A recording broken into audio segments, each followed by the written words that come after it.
મજામાં વિશ્વેશભાઈ. વિશ્વેશભાઈ ચા નથી પીવાય હજી.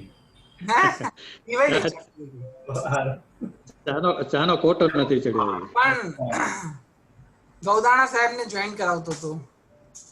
બધા જે બાકી રહ્યા હોય એને મારે જોઈન કરાવવા પડે ને. હા બરાબર છે. અનિલભાઈ મજામાં.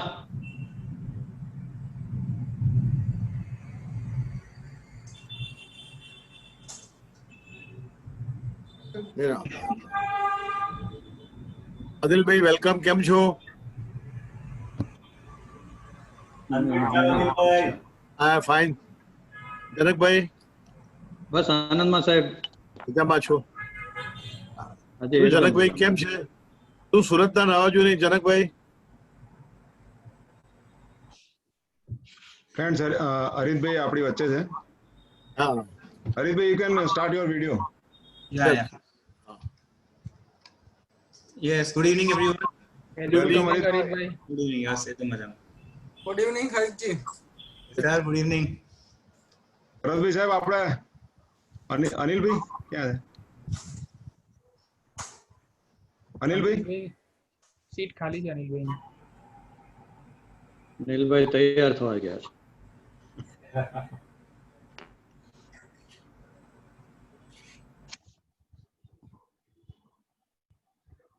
અનિલભાઈ ક્યાં છો?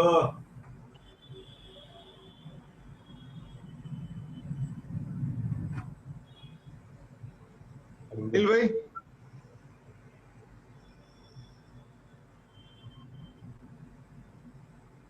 ઓકે, અનિલભાઈ is there.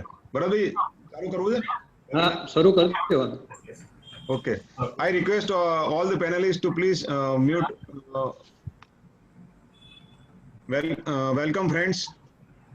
I, moderator Advocate Karthikeya B. Shah, welcome you in this very first Mofuzil program of All Gujarat Federation of Tax Consultants, where 6 more association, professional association has joined hands with us to arrange a very needed webinar on income tax.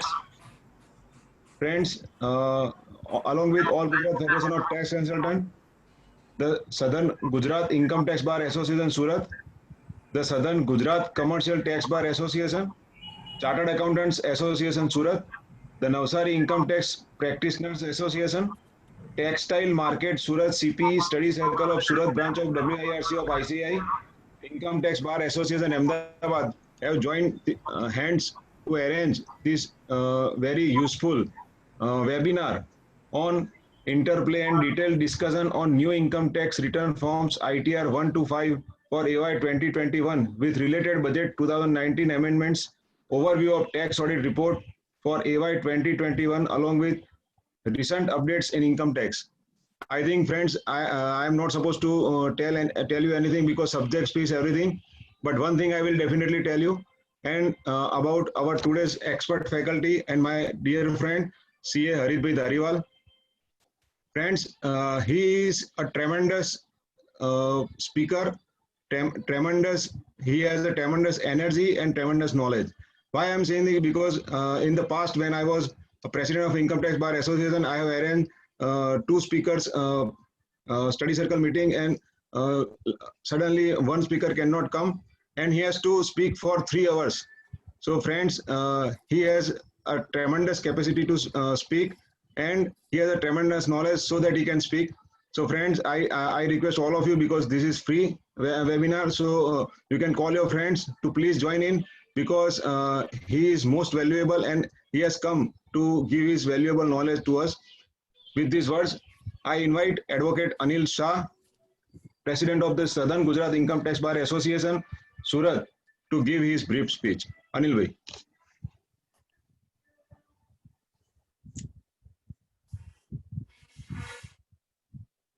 A mute છે. અનિલભાઈ નું mute છે. Yes થઈ ગયું unmute થઈ ગયું.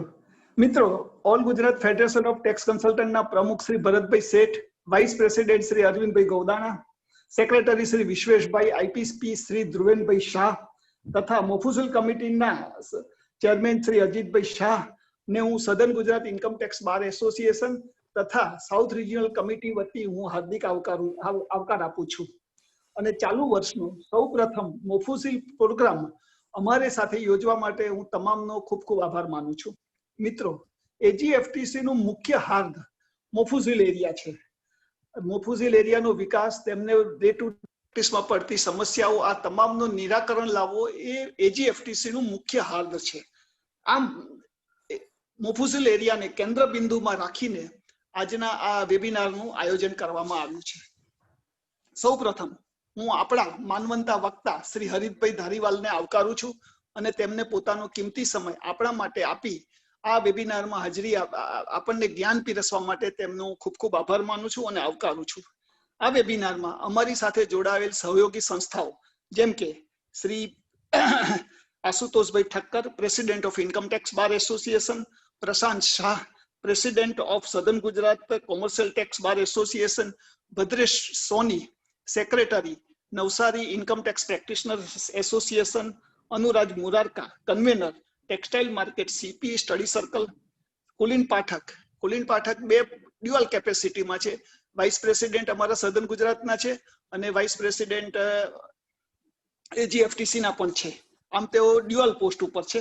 તથા કો chairman Shri દીપેશભાઈ શાકવાલા, જનક પચ્ચીગર, જયરાજ નાયક તથા કિશોર માંડલિયા અને મારા તમામ કમિટી સભ્યોને હું ખરા દિલથી આવકારું છું. આપ સૌ આપણા માનવંતા વક્તાને શ્રી હરિતભાઈ ધારીવાલને માણશો અને તેમના વેબિનારથી આપના જ્ઞાનમાં વધારો થશે અને આ વેબિનારને આપ કાયમ યાદ રાખશો તેવી અપેક્ષા સહ હું આપ સૌને આવકારી મારું વક્તવ્ય પૂરું કરું છું. આભાર. Thank you. Thank you, Anilbhai. Now I welcome President of All Gujarat Federation of Tax Consultants, Sri Bharatbhai Seth, to give brief about AGFTC in this very first Mofusil webinar. Bharatbhai, please. Yes. Good evening, friends. Southern Gujarat Income Tax Bar Association na પ્રમુખ અને central Gujarat regional committee AGFTC ના chairman Shri અનિલભાઈ Shah, southern Gujarat commercial tax bar એસોસિએશનના president Shri પ્રશાંતભાઈ, AGFTC ના vice president south zone Shri કુલીનભાઈ Pathak, chartered accountant એસોસિએશનના president Shri રશેશભાઈ Shah, Navsari income tax practitioner એસોસિએશનના સેક્રેટરી શ્રી ભદ્રેશભાઈ Joshi, president emeritus of income tax bar association દિરેશભાઈ શાહ, મોફુસિલ કમિટી ચેરમેન શ્રી અજયભાઈ શાહ, કો ચેરમેન જયેશભાઈ મોર, હરીશભાઈ શાહ અને Prafulbhai Shah, income tax bar association કે જે સદાય ઇન્કમ ટેક્સ એજીએફટીસીના તમામ કાર્યમાં સાથે રહ્યું છે એવું સદાનો સાથ એવા ઇન્કમ ટેક્સ બાર એસોસિએશનના પ્રેસિડેન્ટ સુતોષભાઈ Thakkar, webinar committee chairman Shri કાર્તિકેયભાઈ, તમામ એસોસિએશનના પ્રમુખો, તમામ એસોસિએશનના ઓફિસ બેરર્સ, કમિટી મેમ્બર અને પાર્ટિસિપન્ટ ભાઈઓ અને બહેનો. સર્વપ્રથમ તો હું સધર્ન ગુજરાતના એસોસિએશનનો ખરા દિલથી આભાર માનીશ કે પ્રથમ મોફુલ કાર્યક્રમ કરવા માટે એમણે આપણને સંમતિ આપી અને આપણે પ્રથમ મોફુસિલ કાર્યક્રમ કરી શક્યા. COVID-19 ના હિસાબે આપણે સુરત જઈને એમનો મહેમાન ગતિનો લાભ નથી લઈ જાય, પણ વિડીયો કોન્ફરન્સથી આપણે મોફુસિલ શરૂઆત કરી છે અને જ્યાં સુધી COVID-19 ની પરિસ્થિતિ નોર્મલ નહીં થાય ત્યાં સુધી આપણે આ જ રીતે મોફુસિલ કાર્યક્રમો કરીશું. આપણે શું જાણીએ છીએ, એજીએફટીસીની સ્થાપના જ મોફુસિલ કર્મો કરવા માટે થયેલી, કારણ કે નાના સેન્ટરોની અંદર નાના એસોસિએશન અને ઓછી સંખ્યાબળ ધરાવતા સભ્યો સારા સેમિનારોનું આયોજન કરી શકે નહીં અને સારા વક્તાઓને પણ બોલાવી શકે, તો એમને એમાં મદદરૂપ થવા માટે એજીએફટીસીની સ્થાપના થયેલી અને દર વર્ષે આપણે ઘણા બધા મોફુસિલ કાર્યક્રમો કરીએ છીએ. આ વખતે COVID-19 ના કારણે આપણે નવા પ્લેટફોર્મ પર જ આપણા કાર્યક્રમો કરવા રહ્યા છે, પણ એમાં પણ આપણા મેમ્બરોનો ખૂબ ઉત્સાહ છે અને ટીમ આપણી અને કમિટીના તમામ સભ્યો ખૂબ સરસ કામ કરી રહ્યા છે. એટલે હું મોફુસિલ કમિટીના ચેરમેન, કો ચેરમેન અને તેમની તમામ ટીમને અને સાઉથ ગુજરાત રિજિયનલ કમિટીના ચેરમેન, કોચમેન અને કમિટી મેમ્બર ખૂબ ખૂબ આભારી છે. તેમણે આ કાર્ય માટેની આપણને તમામ વ્યવસ્થા કરી આપી. મિત્રો, આપણે એજીએફટીમાં ની વાત કરીએ તો આ વર્ષે 2 પ્રોજેક્ટને પ્રાયોરિટી આપી છે. એક પ્રોજેક્ટ છે આપણો ફેડરેશન આપનાર. એનો ઓબ્જેક્ટ એવો છે કે આપણે લોકો અંદર મળતા હોઈએ પણ નાના સેન્ટર એક નાનો પ્રેશનર પણ એજીએફટીસીના ઓફિસ બેરર સાથે ફેસ ટુ ફેસ કરી શકે એના એક આ કાર્યક્રમ છે. COVID-19 જે છે ન હોત તો આપણે કે દરેક સ્થળે જઈને એમની સાથે હોવાની આપણી ઈચ્છા હતી, પણ COVID-19 ના આપણે વિડીયો કોન્ફરન્સથી પ્રથમ કાર્યક્રમ ભાવનગર ખાતે કર્યો અને ભાવનગરના ત્યાં એસોસિએશન એટલે Bhavnagar income tax bar association, Bhavnagar sales association અને એસોસિએશન સાથે આપણે આ કાર્યક્રમ અડધો પોણો કલાક કાર્યક્રમમાં તમામ જે ખૂબ દિલથી આને સજેશન્સ કર્યા અને આપણા બધા વડીલો પણ કાર્યક્રમમાં હાજર અને એમણે પણ બહુ સુંદર સજેશનો કર્યા. બીજો જે પ્રોગ્રામ છે મેમ્બરશિપ ગ્રોથનો, આપણે સૌ જાણીએ છીએ કે એજીએફટીસી ફક્ત ડાયરેક્ટ ટેક્સીસની અંદર કાર્યક્રમ કરતું, પરંતુ જીએસટી ઇમ્પ્લિમેન્ટેશન બાદ આપણે ડાયરેક્ટ ટેક્સ ઇનડાયરેક્ટના પ્રોગ્રામો પછી અને મોટાભાગના સેન્ટરોના જીએસટી એસોસિએશનો જે છે આપણી સાથે ઇન્સ્ટિટ્યુશનલ મેમ્બર તરીકે જોવા નથી, એમને ઇન્સ્ટિટ્યુશનલ મેમ્બર તરીકે જોડવાનું એક કાર્ય આપણે હાથ પડ્યું છે. અને આ 2 મહિના આપણી સાથે GST bar association, Botad tax bar association જોડાયું છે. ઇન્ડિવિડ્યુઅલ મેમ્બરોને પણ ગ્રોથ વધે અને આપણે ફેડરેશનના હાથ વધુ મજબૂત કરી શકીએ એના માટે એ ટ્રાય પણ આપણે કરીએ છીએ કે લાઈફ ટાઈમ મેમ્બરશિપના ફક્ત 2200 ફીસ છે. કોઈ મિત્રો એજીએફટીસીમાં અત્યારે મેમ્બર હોય એમને આમાં મેમ્બર માટેનું મારું આમંત્રણ છે.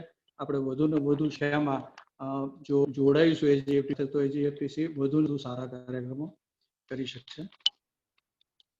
આજના વિષયની વાત કરીએ, આ વિષયનો વિચાર જે છે એ ખૂબ સતો અને અમારા વેબિનાર કમિટીના ચેરમેન કાર્તિકેયભાઈનું પણ કહેવું હતું કે એવા કાર્યક્રમો કરીએ કે જેમાં પ્રેક્ટિકલ લોકોને જાણ મળે.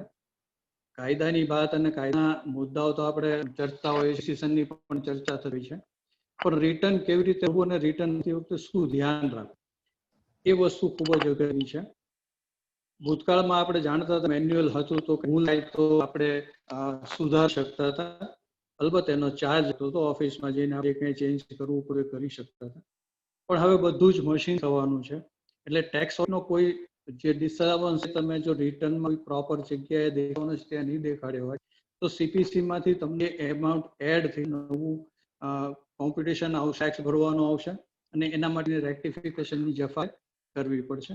તો એ વસ્તુ ખૂબ જ સમજવી જરૂરી છે કે ભાઈ ટેક્સ ઓડિટમાં જે કંઈ ડિસઅલાવન્સ ચાર્ટર્ડ એકાઉન્ટન્ટ આવે છે અને જે ટેક્સ ઓડિટ રિપોર્ટ આપણે અપલોડ કર્યો છે એનો ડેટા આપણા ઇન્કમ ટેક્સ રિટર્નની સાથે મેચ શકે, કારણ કે મશીન તો 2+4 જ કરશે, 2+5 નહીં. તો આ એક ખૂબ જ સુંદર વે આપણે સીલ કર્યો છે અને એના માટે સુરતના મિત્રોનો પણ આભાર.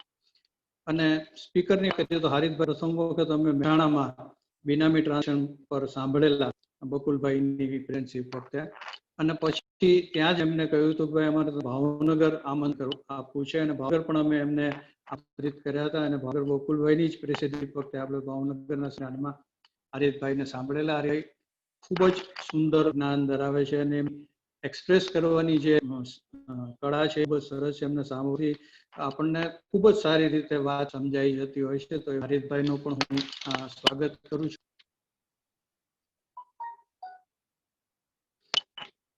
બસ આથી વિશેષ કહેતા હું આપણા કાર્યક્રમને અપાવવા માટે કાર્તિકેયભાઈને વિનંતી કરીશ. આભાર કાર્તિકેયભાઈ. Thank you, Bharatbhai. Friends, Bharatbhai has a very nice vision for AGFTC, and in future you will definitely see a new chain of programs in AGFTC. With these words, I invite Chairman of Mofuzil Committee, Sri Ajit Bhai, to give his brief speech. Ajit Bhai. મિત્રો, હું દરેકના નામ બોલવાનો નથી કારણ કે સમય ઘણો જતો હોય છે કે દરેક પ્રેસિડેન્ટ અને એસોસિએશનના નામ બોલવાથી એટલે ઉપસ્થિત તમામ ઓફિસ બેરર, દરેકના એસોસિએશન જુદા જુદાના ઓફિસ બેરર્સ અને શ્રોતાગણ, સૌ પ્રથમ તો આ ફર્સ્ટ પ્રોગ્રામ છે. આ કમિટીમાં હું છેલ્લા 3 વર્ષથી કમિટીમાં ચેરમેન તરીકે રહ્યો છું અને આ વર્ષે પણ હું છું જ, પણ આપણે જેમ ભરતભાઈએ કહ્યું તેમ કોવિડના હિસાબે આપણે ત્યાં જઈને પ્રોગ્રામ કરી શક્યા નથી, એટલે આપણે આ ઝૂમ પર પ્રોગ્રામ કર્યો અને સુરતના દરેક મિત્રનો આપણે ખૂબ આભાર માનવો રહ્યો કારણ કે તેમણે આ પહેલ કરી છે અને આપણે કરી શક્યા. તેનાથી પણ વિશેષ કે આજે હું જોઈ શકું છું કે પિક્ચરમાં જેટલા દેખાય છે તેમાં સૌથી વધુ સુરતના મિત્રો છે. એટલે ખરેખર તમારો તો જેટલો અમે આભાર માનીએ એટલો ઓછો છે. ભવિષ્યમાં પણ તમે આવો સાથ અને સહકાર આપતા રહેશો. જેમ કહું તેમ કે એસોસિએશનની સ્થાપના મોફિશિયલ માટે થઈ હતી, કારણ કે અમદાવાદ, સુરત, બરોડા, રાજકોટમાં તો આપણે બધા પ્રોગ્રામ કરીએ છીએ, પરંતુ આપણે ત્યાં જઈને પ્રોગ્રામ કરવાના એવો આપણો મેઇન ઓબ્જેક્ટ છે. પણ આજે જેમ મેં કહ્યું તેમ કોવિડના હિસાબે આપણે ફૂલફિલ નથી કરતા, પણ વાયા ઝૂમ પણ આપણે તે લોકોને આ નોલેજ આપીએ છીએ. અને આજનો વિષય ખરેખર ખૂબ જ ઉપયોગી વિષય છે, કારણ કે અત્યારે બધાને રિટર્ન ભરવાની જરૂર છે. તાત્કાલિક ભરવાનું થશે અને પછી એમ આવશે કેમ નથી આવતું ના શું થાય છે. અને હરિત એકચ્યુઅલી તો મારો પાડોશી છે અને અમે રોજ મોર્નિંગ વોકમાં જોડે હોઈએ છીએ, હરિતને હું, એટલે એના માટે હું કશું કહેતો નથી. અને હવે I request the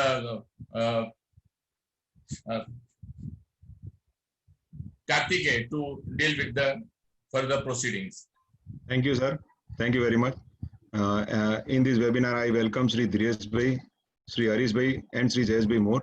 And now I request Sri Dipesh Bhai Sakwala to give the introduction of today's expert faculty. Dipesh Bhai.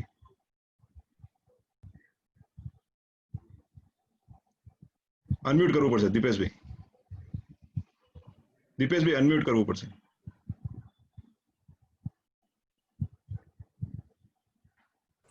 દીપેશભાઈ તમે સાંભળી શકો છો? હા, તો તમારો અનમ્યુટ કરો સાહેબ.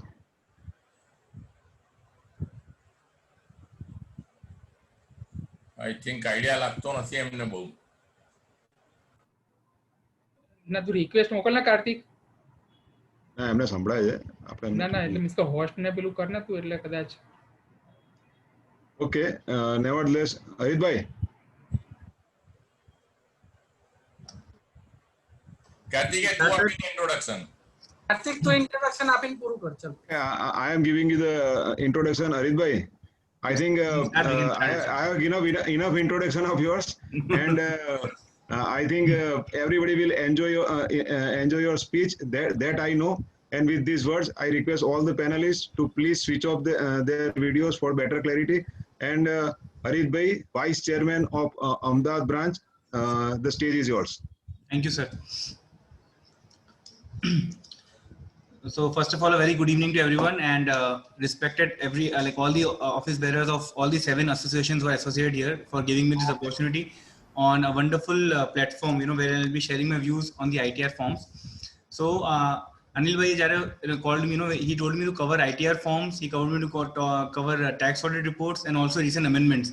And then he told me time is only 2 hours. So I said, sir, in 2 hours to cover everything will be a little difficult, but I'll try to justify. So what I've done is ITR 1 to 5 is what we are going to discuss first. Then we are going to take budget amendments according, side by side with that. Then we will switch up to the latest amendments, circulars, notifications, including a 206 CH, say TCS on sale of goods. And then we will finally go to the tax audit report. So this is how we have planned the entire structure in 2 hours. So first of all, I'll share my screen now for the presentation.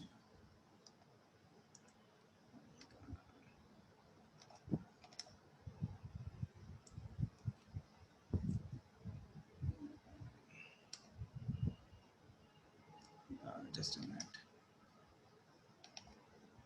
Yeah, is it visible to everyone? The screen is okay? Yes, Harit bhai. Yes. So I will now quickly start, and if in case we have any questions, you can put it in the chat box and we can discuss at the end. So first of all, now I think we all are used to the new normal that we all are into. So what I will do is quickly I'll take you through the journey of the last 3-4 months, which has led to the new ITR forms. So as we knew earlier, this time the first time that the new ITR forms, ITR 1 and ITR 4, was issued in the month of January, much before the end of the assessment year. So 3rd January, ITR 1 and ITR 4 were notified. After that, in February and March, there was Finance Bill 2020, which gave a lot of amendments, and there were many amendments which were retrospective. So we have to understand the implication of that also. Post that, in the month of March, we all know we were faced with the COVID-19, and in between there were so many amendments. There were so many government actions, press releases, notifications. So we are going to have a discussion on that also. Post that, we entered the new normal, and obviously we all were now getting back to our day-to-day routine. And then we are now back to our own routine practice. So now the new ITR forms are notified in the month of May. The ones which were notified in the month of January, January में notify हुए थे, उनको replace कर दिया है ITR 1 and 4 को. Now the new ITRs are notified in the month of May. Even the new form 26 AS is again notified in the month of May. So with this, I'll just take you what I'm going to discuss today. We will going to discuss first on the ordinance, which has an impact on the ITR forms, read with the notification on 24th of June, which is linked to the ordinance which came on 31st of March. We are going to cover the Atmanirbhar package only, which is relevant to portion to us. We are going to discuss the ITR forms 1 to 5, along with that the major amendments of the budget 19, which is applicable in this finalization. We'll discuss the circular. So what I have covered is I have covered new form 26 AS. I have covered form 10 DA for the 80 JJAA. I have covered 269 SU, and I have also covered the 206 C1H for the TCS on sale of goods. And then I will overview of tax audit reports. In tax audit report, we have discussed the new changes, the report format, everything we have covered. So we will try to cover everything. And finally, the concluding notes. This is how we are going to package the entire 2 hours that we have on hand. So some interesting questions which you all should now ponder, and we will discuss at the end. First is, can joint owners of property and persons required to file ITR as per the 7th proviso to 139(1), can they file ITR 1? So very important to know, there is a new change in section 139(1). The 7th proviso is introduced last budget. We will discuss what is that. So the bigger question is, can joint owners still file ITR 1 and ITR 4? Second is, can individual taxpayers such as salaried taxpayers or pensioners with rental income avail benefit of 80EEB?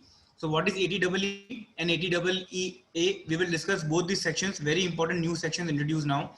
Now TDS rates have been reduced this year. We all know from 14th of May till 31st of March, TDS rates are reduced by 25%. But if there is no PAN, then whether the rate will be 20% or 15% again is a question. Can a non-resident professional claim benefit under 44 ADA? So what I have done is, when I'm going to cover tax audit, I'm going to cover 44 AB, 44 AD and 44 ADA also. So can a non-resident professional claim 44 ADA? Or can CAs, like if certain CAs, if you're maintaining books of accounts, if you're going under 44 ADA, can we mention that we have not mentioned books of accounts? And last is the new form 26 AS, which is available online, is this data provided in the new format or still the data provided in the old format? I don't know if most of you would have seen the new form 26 AS. I think this was applicable from 1st of June, but till date, if you see, there are no major changes. Only one paragraph has been changed. We will discuss that also later on. So with this, let us now go straight to the ordinance. I will not take much of the time. I'm going to share the entire presentation. It is around 300, 350, 400 slides. So I will take all the important slides, and rest everything I will share with you. So on the ordinance, I think we'll know that why I'm discussing ordinance now, because it has an impact on the ITR. Ordinance जो 31st March को आया था, it was very important because it was basically ordinance is issued when the president is satisfied that the circumstances exist which render it necessary for him to take immediate action. So at that time, if you see, because of COVID, immediate action was required, and there were 3 main things in the ordinance. First was relaxation in due dates. Second was relaxation for availing deductions, very important, 80C to 80G, and even the capital gain deductions were given in that dates. And third is other relaxations. So quickly we will go through it. That this is a table which summarizes everything.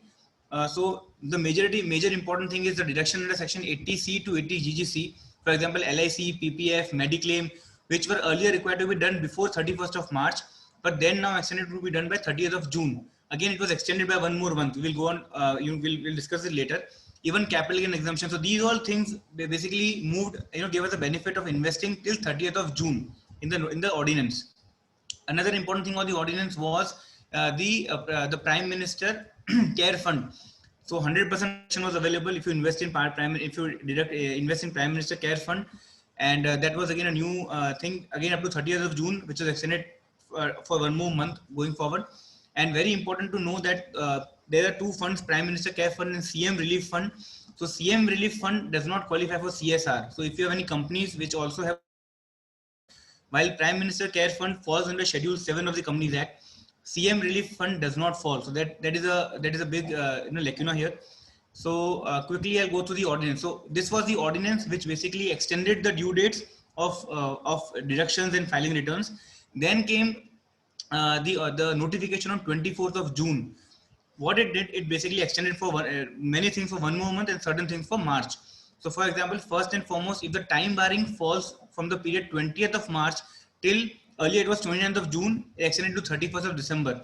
So if a time barring falls between 20th of March to 31st of December, then the revised time barring date will be 31st of March 2021. Now, if you want to make any deductions, investments or deposits under capital gains 54 to 54 GB, it was earlier 30th of June, now extended to 30th of September. So for example, if you have sold a capital asset in the month of January and you want to invest in bonds, which has 6 months from the date of transfer, so it comes somewhere on June, July. So in that case, you have an option of investing it the amount till 30th of September. Next comes to the due date. Very important. The due dates of filing returns are extended. Assessment in 1920, which was earlier 31st of March, now it is 31st of July 2020.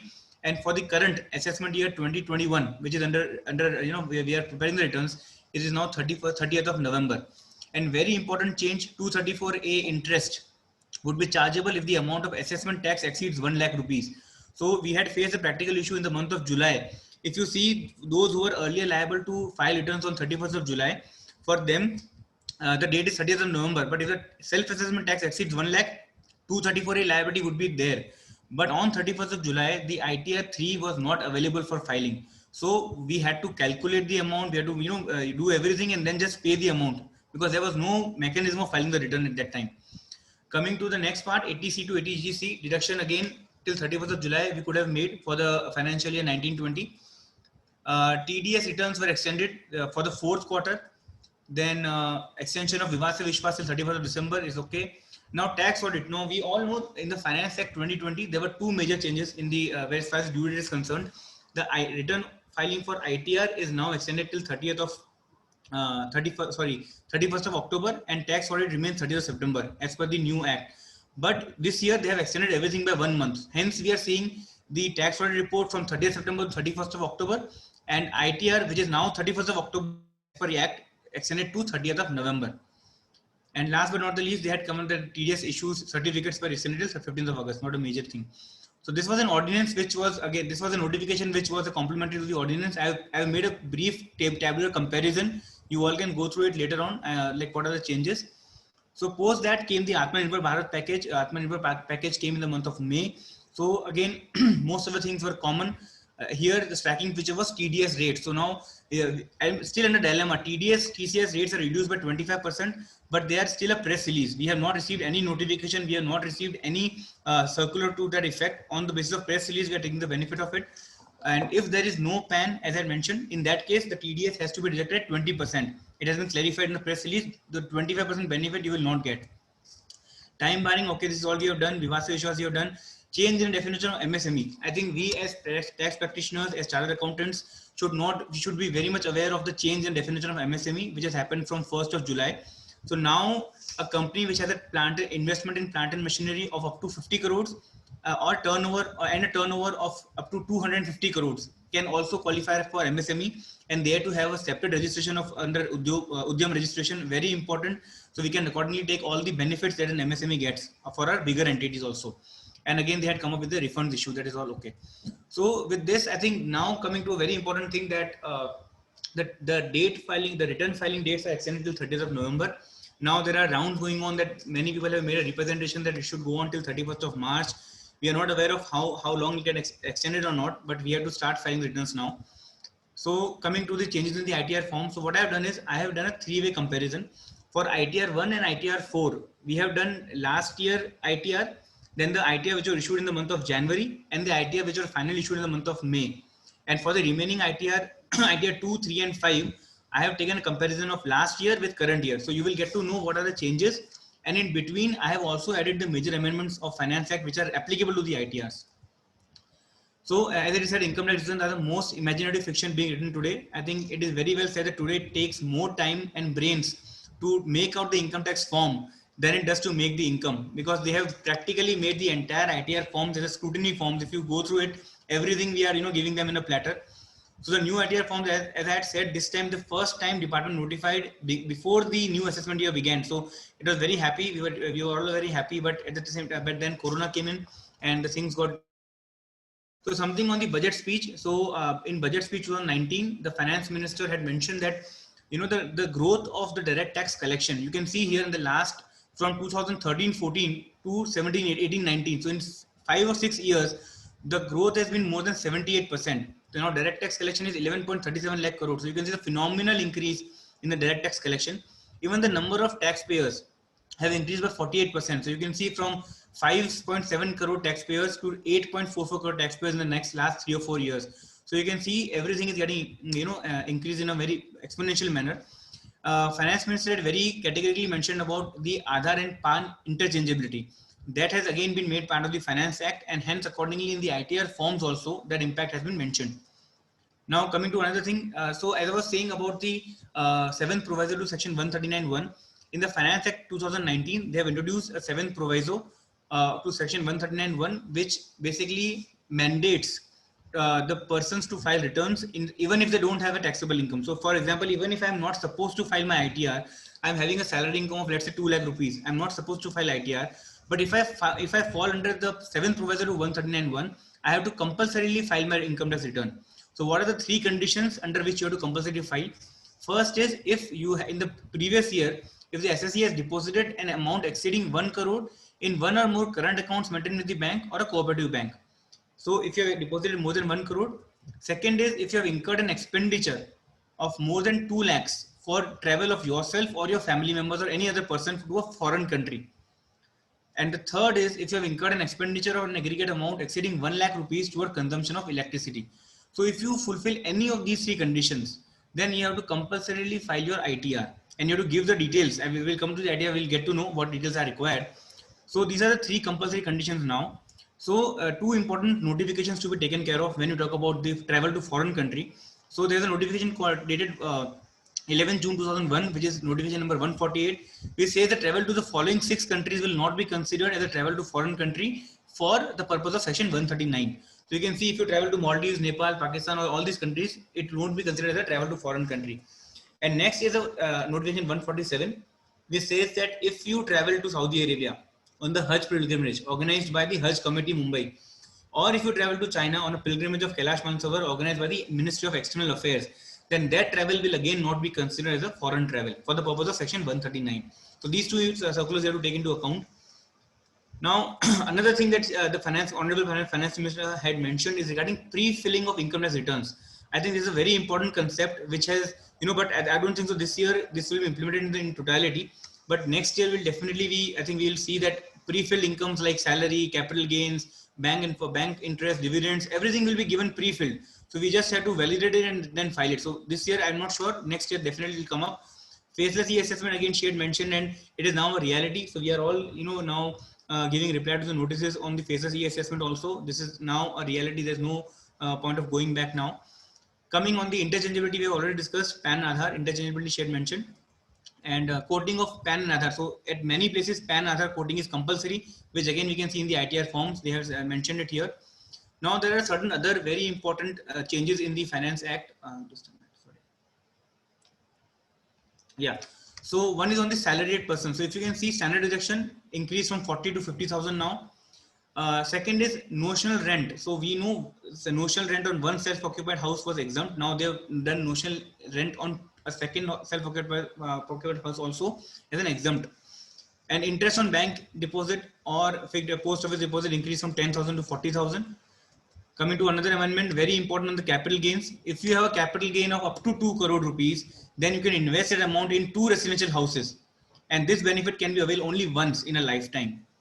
Now coming to 80 IBA, again a very, very beneficial provision for affordable housing. A lot of projects have been registered and they had basically extended the applicability for 1 more year from 2019 till 2020. So now those who have got a clearances in affordable housing till 31st of March 2020, they can take a benefit of section 80 IBA. Second, on the unsold inventory, we all are aware, builders, if you have an unsold inventory 1 year from the end of the financial year, if it remains unsold, we have to give a notional rental we have to show. Now that 1 year has been increased to 2 years. So with this, I think let us come up with the ITRs now. So as of now, ITR 1, 2, 3, 4, 5 and 7 have been available for e-filing. All 7 ITRs have been notified. Only 6 are available for e-filing. ITR 6 will be available shortly. This is the latest position. And you can also see that the growth of the ITRs is being cut. So this is basically on the tax collection I was saying about 11.37 lakh crore. It has been increasing since last so many years, and the contribution of direct tax to the total tax revenue is around 55%, as is shown here. So applicable to the ITR forms, I think I'm not going to go in detail, but the things which were changed last year, for example, if you are a salaried person, if you're having a director, if you're a director in a company, you cannot file ITR 1. Or if you're having a investment in unlisted shares of a company, you cannot file ITR 1. So those kind of changes still remain. Apart from that, there is no other major changes in this. So I will now directly go through the forms now. So ITR 1, going to the ITR 1, which is Sahaj. So I fail to understand the title Sahaj, because Sahaj, Saral, these are all titles. I don't know whether the ITR forms are Saral or Sahaj. So ITR 1, who can file ITR 1? If you are having an income from salary or pension, if you have income from one house property, except cases where loss is carried forward from previous year. If you have income from other sources, except income from lottery or winning from horse races. If you have, your total income should be less than 50 lakh rupees. Agriculture income should be less than 5,000. No income from PGBB. PGBB again starts from ITR 3. No income from outside India. This is a criteria who cannot use. So this was introduced last year. I'm just emphasizing it for the importance, because this year also we'll be facing it. Individual as a director in a company cannot file ITR 1, who is invested in unlisted equity shares, who is a resident but not ordinary resident. So RBNOR or non-residents, they cannot file ITR 1. Income from capital gains, if you have a dividend income exceeding 10 lakhs, if you have an unexplained income, these people, they cannot file ITR 1. And as I said, these are the additional conditions that about if you have deposited more than 1 crore, all this, the 7th proviso to 139(1), you can file ITR 1 for that basis. So as I was saying, that now the scope of filing ITR has been increased with the 7th proviso. And these 3 conditions, if you have to mention in the ITR. I'll show you that form now. So regarding joint ownership, so what happened earlier in the month of January when the new ITR forms were issued, ITR 1 and ITR 4, at that time, there was a category mentioned that joint owners cannot file ITR 1 and ITR 4. And then there was huge representations and a lot of hue and cry. And then finally, government came up with a press release which says that even if you're a joint owner, you can file ITR 1 and ITR 4. Hence, the new forms that they have come up with, they have mentioned that ITR 1 and ITR 4 can be filed even by the joint owners. So this is the old ITR for the last year. You can see here, not for individuals, the director in a company or invested in unlisted shares. In the month of January, they had come up with this single ownership. You can see here that only single owners can file ITR 1. Now in the month of May, which is the final ITR, they had removed the single ownership. So now even joint owners can file ITR 1. Now coming to passport number, in the month of January, it was a compulsory feature that you have to mention a passport number if you have. You can see here, but now in the month of May, they have removed this. So I can show you straight away that. So this is last year's ITR. You can see here a few changes. Nature of employment. Earlier it was government, PSU, pensioners and others. They have elongated the list. We will discuss that. Second year, you can see here regarding the regarding the response to notice, you can see 139, 113, 142, 148, all the notices we can file ITR 1. So this is the old form for last year. In the month of January, they had mentioned this. If you have a passport number, you have to provide it. So there was a compulsion on providing passport number.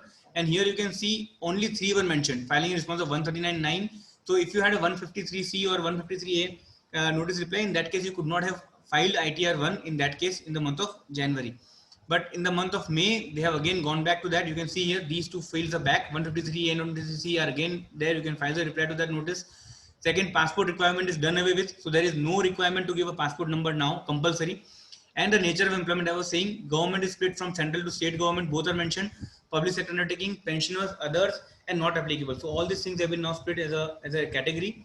And you can see here the highlighted portion. Are you filing return of income under 7th proviso to 139.1? But otherwise not required to furnish the return of income. So very, very important. So if you put a yes, then you have to compulsorily fill the below details. But if you fill a no, there is no requirement to fill the details, because people have a confusion that suppose I am as such required to file ITR, my income is 10 lakhs, I'm supposed to file ITR. But and if I have traveled, spent more than 2 lakhs for foreign travel, should I mention the amount? The answer is no, because you are not required to do that. Only if you are filing return because of these 3 conditions, you have to put a yes, and because of which you are fulfilling that amount, you have to mention the amount in that. So if you put a yes here, you have to see under 1, 2, 3 which condition you fall in, then you have to mention the amount here. So this is a new feature that has been added. UDIN number, I'm not talking about the UDIN that the CAs generate for the certificates. It is basically a UDIN. As you all know, last October, the unique document identification number was assigned by the department for all the notices that they were issuing. So the DIN number is now compulsory on all the communication the department has with the taxpayer. So you can see last year for all the notices like 139.9 or 142 or all these notices, we had to enter the date of such notice. But now we have to enter the unique number or the document identification number. So now you have to mention the UDIN number and not the date of the notice. On the salaries stuff in the month of this is last year's ITR. In the month of January, there were many changes, but I'm not going to discuss that. In the month of May, it is exactly the same. So salary details are same as per the last year. These are deductions. So now I have made a list of deductions which are applicable to in ITR 1. So all these deductions, we have been doing it since ages. We all know this. But coming to two very important deductions, 80EEA, which talks about deduction in respect of interest on loan taken for certain house property, and 80EEB, which talks about deduction in respect of purchase of electric vehicle. These two are the new deductions which were introduced by Finance Act 2019, and it has been, a lot of people are taking the benefit of these deductions. So we will discuss what are these deductions now. So 80EEA basically talks about deduction in respect of interest on loan taken for a certain house property. So I'll tell you in a very simple words, if you have taken a residential house property and if you have taken a loan from a financial institution, the interest that you pay to the financial institution, it is normally allowed under section 24, but this is over and above that. So if over and above 24 that you get the 2 lakhs benefit there, you can get additional 1.5 lakhs of deduction under section 80EEA for the interest that you pay to the financial institution. And there are a few conditions to that. The conditions are that the loan should have been sanctioned from 1st April 19 till 31st of March 20. So last financial year के अंदर वो loan sanction होना चाहिए. Second is the stamp duty value of residential house should not exceed 45 lakhs. आपका जो stamp duty value है 45 lakhs से ज़्यादा नहीं होना चाहिए. And third and very important condition is that you should not own any other residential house property on the date of sanction of loan. जिस दिन loan sanction हुआ उस दिन आपको और कोई residential house property नहीं होनी चाहिए. You should be basically you are the first time buyer. If you fulfill these conditions, in that case, you get an additional deduction of 1.5 lakhs, which is over and above the 2 lakhs that I have said. Again, a very, very important benefit. This year, we are seeing a lot of people are taking the benefit of this provision. Now, coming to 80EEB. Now, you can see here, 80EEA starts with a section that in computing the total income of an SSE being an individual. So, 80EEA is for individual. 80EEB also starts with the same thing. In computing the total income of an SSE being an individual, there shall be deducted in accordance with and subject to the provisions of this section, interest payable on loan taken by him from any financial institution for the purpose of purchase of electric vehicle. These days, I think the trend of getting electric vehicles is increasing. Government is also trying to promote that. So if you have taken a loan for purchase of electric vehicle, in that case, the interest that you pay to the financial institution, you can get additional 1.5 lakhs of deduction under section 80EEB. It is only for individuals. Now the question will come that why a separate section under 80EEB when I can claim it as a deduction? Why I require a separate section? But friends, you have to understand that for salaried people, they don't prepare a balance sheet P&L. For them, this is a deduction that they can take. Business people have an option. If you are an individual and if you are having your own business profession, you can claim this as a deduction in the P&L account. Alternatively, you can also have a higher depreciation because of the electric vehicle being a renewable source energy category, that will fall in that category. So you can take 40% reduction in depreciation. But for salaried people, this is a very welcome deduction. If a salaried person purchases an electric vehicle through a loan, in that case, the salaried person will be able to get a benefit of 1.5 lakhs. And the condition is very simple that the loan should have been sanctioned from 1st April 2019 till 31st of March 2023.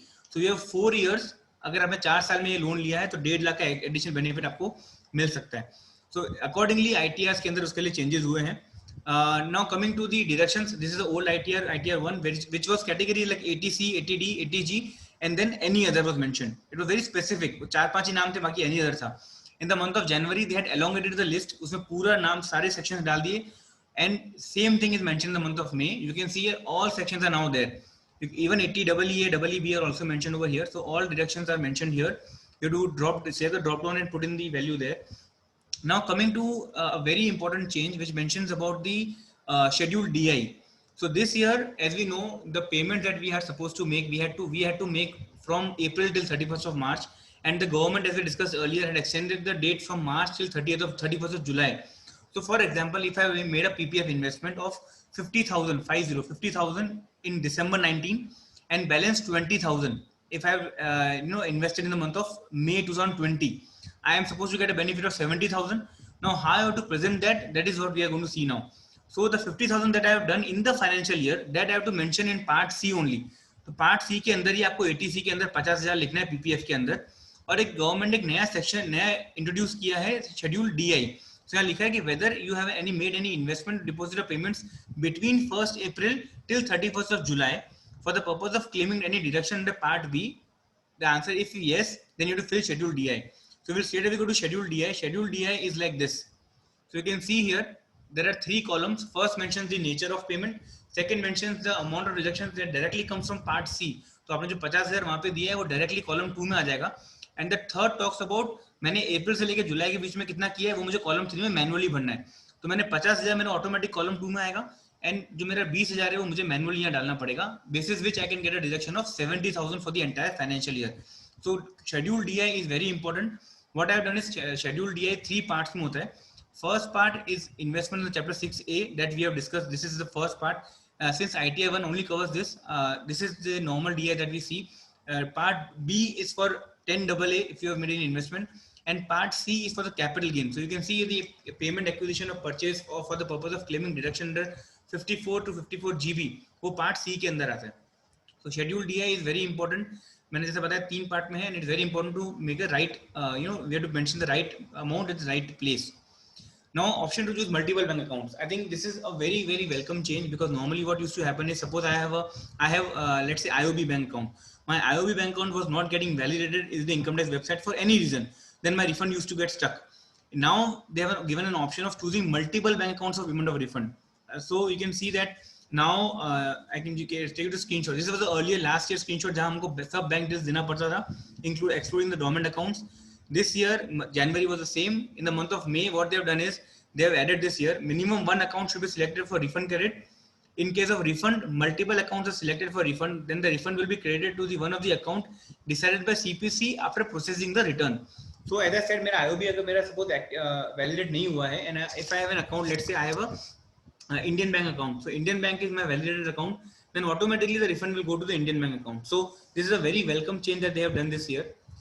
Coming to ITR 2, so now whatever changes they have discussed in ITR 1, I'm not going to cover that again. So this is the 7th proviso to 139(1) that we have already discussed. Now type of company to be reported. I think last year we all know that if you're a director in a company or if you're holding unlisted equity shares, you have to mention certain details like the name of the company, PAN, whether shares are listed or not, and the DIN number. These were compulsory fields. This time they have added one more thing. They have added the type of company. So I'll just show you the screenshot. This is last year's table where you are held unlisted equity shares. You can see here name, PAN, opening balance, shares acquired during the year, shares transferred, and closing balance. What they have done now is they have added one more thing here, type of the company. So you have to drop down whether the company is a Section 8 company, it's a listed company, or it's a private company. All these things will be dropped down here and you have to mention that. Now coming to nature of employment, the same, we have discussed that. They have elongated the list. Now, as I said, option 2, there was a Finance Act number 2 which came in July 2019. They have inserted a subsection 5E to 139A to allow interchangeability of Aadhaar and PAN, and basis which you can see lot many places now. These are basically the list which I have made, that at these places they have given an option of giving a PAN / Aadhaar, whatever is available to you. So for example, I'll go to this, let's say point number H. So tenants or buyer who has deducted tax at source, you can mention the Aadhaar number also. Or the person holding more than 10% of voting power. So all these places you can mention your PAN, especially debtors. अगर मेरा 1 लाख से ऊपर bad debt है, I can mention the Aadhaar number if the debtor is individual. In that case, I can mention that. So all these places have an option of interchangeability of PAN and Aadhaar. So how it is taken care of? This is the last year's. We can say PAN of co-owners. Now the thing is PAN / Aadhaar number. So everywhere this option is now activated for ITRs. Now coming to very important change on the capital gains 112A, as I said about the new deduction. So you know that section, if you have sold any securities during the year, in that case, this is a table now. So if you have sold any equity shares in a company or a unit of equity oriented mutual fund,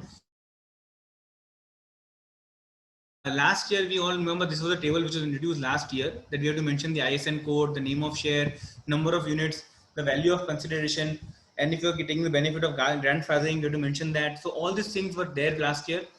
Surprisingly, last year in the forms which were notified, this table was not there. They had directly introduced this table in the Excel utility. And then there was a lot of representations and they deferred that, you can give the aggregate amount, that is fine. We were not supposed to give individual values then. But this year, they have mentioned this table in the utility in the notification itself. So the PDS that we see, this table is there now. So we have to give script wise details of all the long-term capital gains that we are going to, have a look at this year. So for non-residents, it is 115 AD, same table is there that we are supposed to now give script wise details. Now, this is a small change, not very important. Coming to, yes, 57. So you can see here expenses or deductions and depreciation. Now they are split it into it, expenses deductions in case other than family pension को अलग दिखा दिया है. And depreciation में उन्होंने mention किया कि it is available only if income is offered in 1C of Schedule OS. So what is 1C of Schedule OS? It is basically, here you can see, if you are offering a rental income from machinery or plant building, then only you can claim the depreciation on that amount. So this is the deductions. You can see 80 EA, EEB has been added. So pass-through entities, it is not much relevant to most of us, but pass-through entities का, just I'll tell you in a single line that earlier income जो pass-through entity का था, वो unit holders को taxable होता था. अभी जो loss भी जो उनको pass on होता है, that loss also is allowed to be carried forward by the unit holders. So because of that, what they have done is they have introduced new tables now. We'll show you that. You can see here, just a minute. Last year pass-through income का detail आता था, amount of income. This year they have also added the share of current year loss distributed by investment fund and investment fund cover. So loss का भी अगर मुझे कोई pass through होता है unit holders को, that is also now covered. Again, schedule DI, we have discussed this part. All the two parts will be there. In ITR 2, schedule 6A and capital gains, both are there here. Now surcharge, okay, they have just split in surcharge जो 25% and 10% को दो part में break कर दिया है. ये 25% वाला कौन सा है जो अपना जो सेक्शन 115 BE है, which is talks about undisclosed income, and there is a compulsory surcharge of 25%. This is that 25%, and this other surcharge is the normal surcharge that we have. Okay, this is very simple. Now this is again yes, very important thing for non-residents, because non-residents cannot file ITR 1. They will be filing ITR 2. ITR 2 में उनके लिए बहुत अच्छा benefit दिया है कि they can mention their foreign bank account for refund purposes. So last year तक हमको issue आता था कि Indian bank account देना पड़ता था. Now we can mention the serial number, SWIFT code, name of the bank, country of location, and the IBAN number. So IBAN number is nothing but the account, international bank account number, and the SWIFT code is something like the IFSC code that we have. So you can now mention these details, and the non-resident can get the refund directly in the foreign bank account. Zip code, I think बहुत सारी जगह पे जहाँ पे उन्होंने property का mention किया है, वहाँ पे zip code compulsory कर दिया है, especially foreign assets में. So you can see here. The country of the origin we are mentioned, and the zip code is mentioned here. तो आपको वो zip code भी डालना पड़ेगा कि अभी foreign assets कौन से country में located है, उसका zip code क्या है. Coming to ITR 3 now. ITR 3, as we know, is basically on the PGBP side. So we can, in ITR 3, apart from the other things, we will mainly discuss on the section this 44 AB also. So you can see here, this is 17391 proviso. We have discussed this. UD number we have discussed. Now coming to type of company, this we have already discussed. Now reporting of cash and payment. So we know that since that last year, if you have a turnover of up to 1 crore, you're not required to get tax audit done.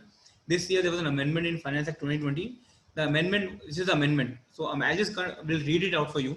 That in 44 AB, if you are carrying on a business, if your total sales, turnover of gross receipts, as the case may be, in business exceeds 1 crore in any previous year, again clause A remains the same.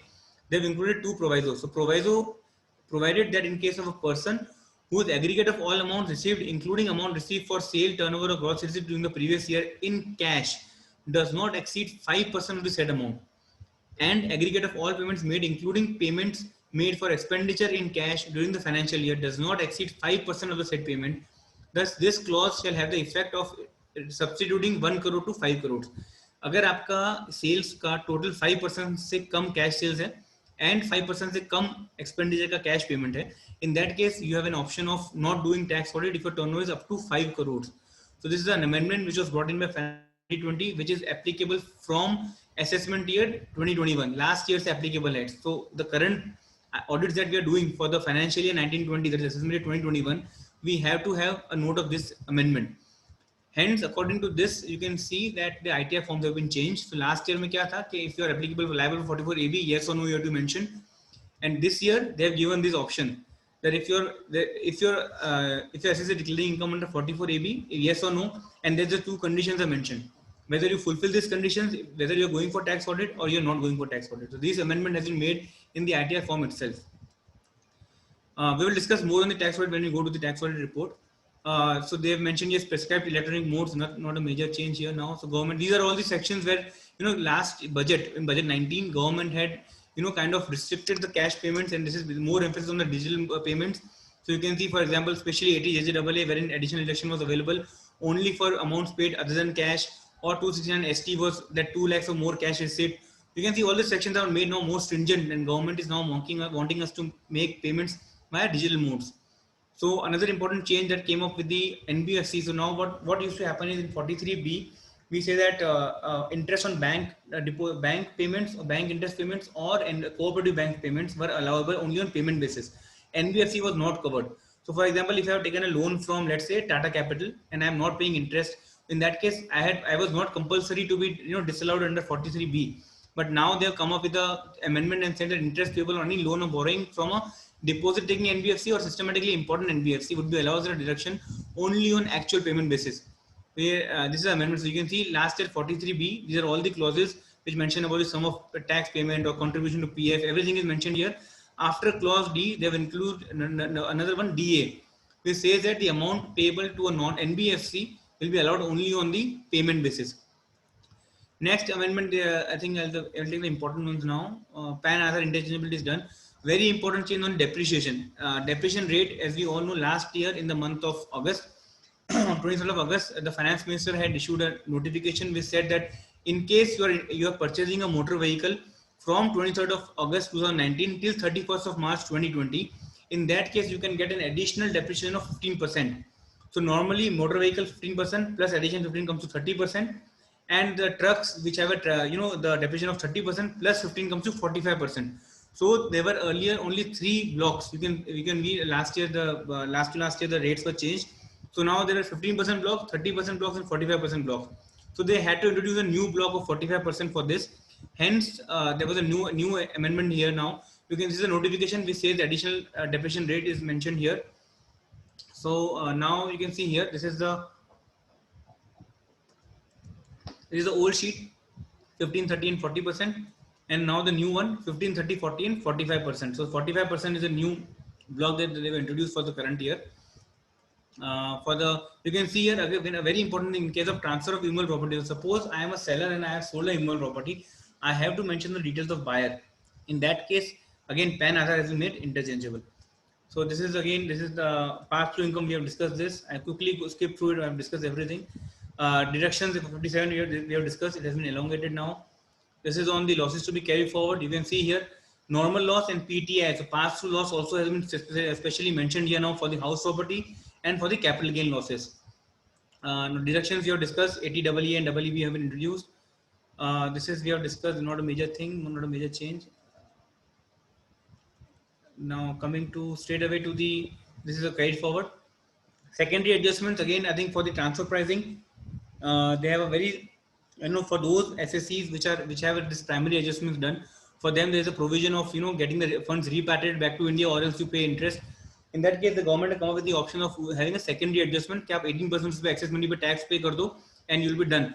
So secondary adjustments ke liye bhi specifically, this is a table TPS that they have introduced, wherein you can see here additional tax on the 80% which was supposed to be repatriated, and how you have paid the tax, everything is mentioned here. There's again a change for the transfer pricing. Schedule DI, again you can see part A, B, and C, all 3 will be there here for the schedule DI. Now surcharge you have discussed already. This we have already done, discuss. Okay, now 40B, this is a simple change. You can see that if your amount is disallowed under 40B, for example, interest or commission paid to a partner or member, if the same is also under 40BA for AOP BOI, in that case, again, they have mentioned here 40BA may be disallowed. Yahan pe dena hai aapko. Now coming to ITR 4. So ITR 4 talks about Sugam. So in ITR 4, who can file individual HUFs partnerships which are offering their income under presumptive scheme 44AD. They don't have speculation business, right? They have income from salary, one house property, other sources, and no asset outside India, no income from abroad. So this is again the criteria. Who cannot file, I think this is, we can discuss it later, not a major thing. Now coming to changes. So as I said, last year in the month of January, they had mentioned single ownership. Now they have done that removed that, and now even joint owners can file ITR 4 also. Now last year in the month of January, they have added a new clause wherein if you are a partner in a firm, you have to mention the following things: the name of the firm in which you are a partner, name, address of partners, share of partners, PAN of everything you have to mention. This was amendment done in the month of January. You can see here, clause 21 was there, and you can see up to 23, 24, and then 25, 26 were added in the month of January. So they told that if you are a partner in a firm, yes or no, mention the firm details and the particulars of persons who are partner in a firm. But luckily these details have been removed now. So in the month of May up to 23, there is no 25, 26. So that we no longer required to give details of the partners of the partnership firms. This details still remain about 139.1, as I said. If you're filing a return because of 139.1 proviso, 7 proviso. Salary is exactly the same, no major change in salary as we have discussed. Now coming to the deductions, we have discussed this. Okay, this is all we have discussed. Okay, so in the month of January, what they come say, this is a table which you all are aware of. Last year also this table is there. If you're filing return under ITR 4, you have to give these details as minimum these details, but compulsory are the following 4 details. One is sundry creditors, inventories, your sundry debtors, and balance with banks and balance and cash on hand. These are the compulsory 4 or 5 things that you have to give every year. This was last year's table. Now what they have done in the month of January, they had removed this table, and they come with a new table which says that you have to give the cash flow movement. So suppose your opening cash and bank balance, your receipts, payments during the year, and the closing cash balance. But in the month of May, they have gone back to the last year's table, and the same table is now reproduced here. So no longer required to give a cash flow cash movement, only required to give these details as per the last year with the 4 or 5 compulsory details that are required to be given. Schedule DI is the same. Now coming to ITR 5. So ITR 5, as we know, is for the forms basically. So you can see here, UD number is mentioned. This is on the tax audit. It's exactly same thing. Tax audit के जो columns है वो यहाँ mention कर दिए हैं. This is 43B amendment, which talks about the interest on NBFC paid to NBFCs. So self-occupied house property, if you're having an option of now disclosing it as self-occupied, even in ITR 5, which was not there in ITR 5 earlier. So income from life insurance business. So if you have an income from life insurance business, then earlier it was not, there was no separate computation, there was no separate disclosure under the schedule BP. Now the following 4 things you can see here: net profit or loss from insurance business, additions in accordance with section 3243B, deductions in accordance with those sections, and the income from life insurance business, they have to be separately shown under the ITR forms now. So you can see here, last time there was only this life insurance business, one row was there here. Now they have made the list elongated. They have done, if you have a life insurance business, mention all the 4 details here. Depreciation we have discussed. A new block of 45% is introduced now, and capital gains, pass-through income loss we have done. Offshore. Okay, so if you have an income for units in offshore fund, have to be separately shown now. This is a carry forward loss. We have seen normal loss, PTI loss, the same that we have discussed earlier. Then these are all we have done. Business losses. This is a TPSA secondary adjustment that we have discussed, the same thing. And the schedule DI remains the same. Surcharge remains the same, as I said, for 25% for the higher thing. So these are basically quickly I had covered ITR 1 and 2 and ITR 5, the major amendments in these ITRs along with the budget amendments. Now I will go to the circulars and notifications for the current year, which are very, very relevant now. So the most important I find is Form 26AS. So we all are aware about Form 26AS. Form 26AS को सब जानते हैं. It's an annual tax statement containing details of various tax deducted and paid by the taxpayer during the tax year, that is April to March. And this was first introduced in the financial year 10-11. तब से हम इसको follow कर रहे हैं. I think the name of that Form 26AS is annual tax statement, and it has all the details of the tax relating to taxation. But with the objective of making the statement more comprehensive and detailed, the Finance Minister in Budget 2020 proposed to replace the Form 26AS with a new statement by replacing the section 203AA with a new section 285BB. So we all are aware 285BA जो section है जहाँ पे reporting of SFT होता है, तो 285BB नया section लाए, Form 26AS को replace कर दिया. तो नाम Form 26AS ही है, पर उससे content change हो गए. So CBDT has notified the new Form 26AS wide notification 30/2020 on 28th of May. That is one day before the new ITR was notified, and the new form is known as annual information statement. So you can see here, the last was annual tax statement. Now it is annual information statement. इससे हमको idea आता है कितना information उनको लेना है. Not only taxation part. And I'll show you the new form has provided comprehensive powers to tax officers to include and upload the information in the new form. So this is the old form. We all are aware of this. जिसका नाम annual tax statement था. Part A, details of TDS. Part B, details of TCS. Part C, details of tax paid. Part D, details of refund that we have received. Part E was SFT, so they called it AIR in the erstwhile section. Part F talks about TDS and property on the buyer's viewpoint. Part G talks about TDS defaults. So it's very important to know it's only TDS defaults. It's not income tax defaults. So this was the old Form 26AS that we all are used to. This is the screenshot of that. We all are aware. So I'm just going to the AIR. So earlier there was a part E which talks about details of AIR transaction. Now this AIR had nothing to do with the SFT reporting under 285BA. This AIR, you can see here, there's a specific mention of number 4. तो वो 4 क्या था? वो 4 के अंदर ये 8 चीजें दी हुई थी कि अगर आपका कोई 8 चीजों के अंदर में रिपोर्टिंग होता है, then the information comes there in the AIR reporting. So a lot of things were missing. So if you compare AIR with the SFT, for example, I'll give you a simple example. SFT reporting में, if I am a shareholder and I have purchased shares of a company of an amount of more than 10 lakhs. Let's say I have invested in an XYZ company of 15 lakhs. So in that case, the company will have to compulsorily report that they have received an amount of 15 lakhs from Harit Dhariwal. That details has to be filed in Form 61A, and that forms part of the SFT reporting. But that SFT reporting was not earlier being shown here because it was not falling under this 8 category. But now what they've done is they've replaced the entire AIR. They have mentioned the SFT.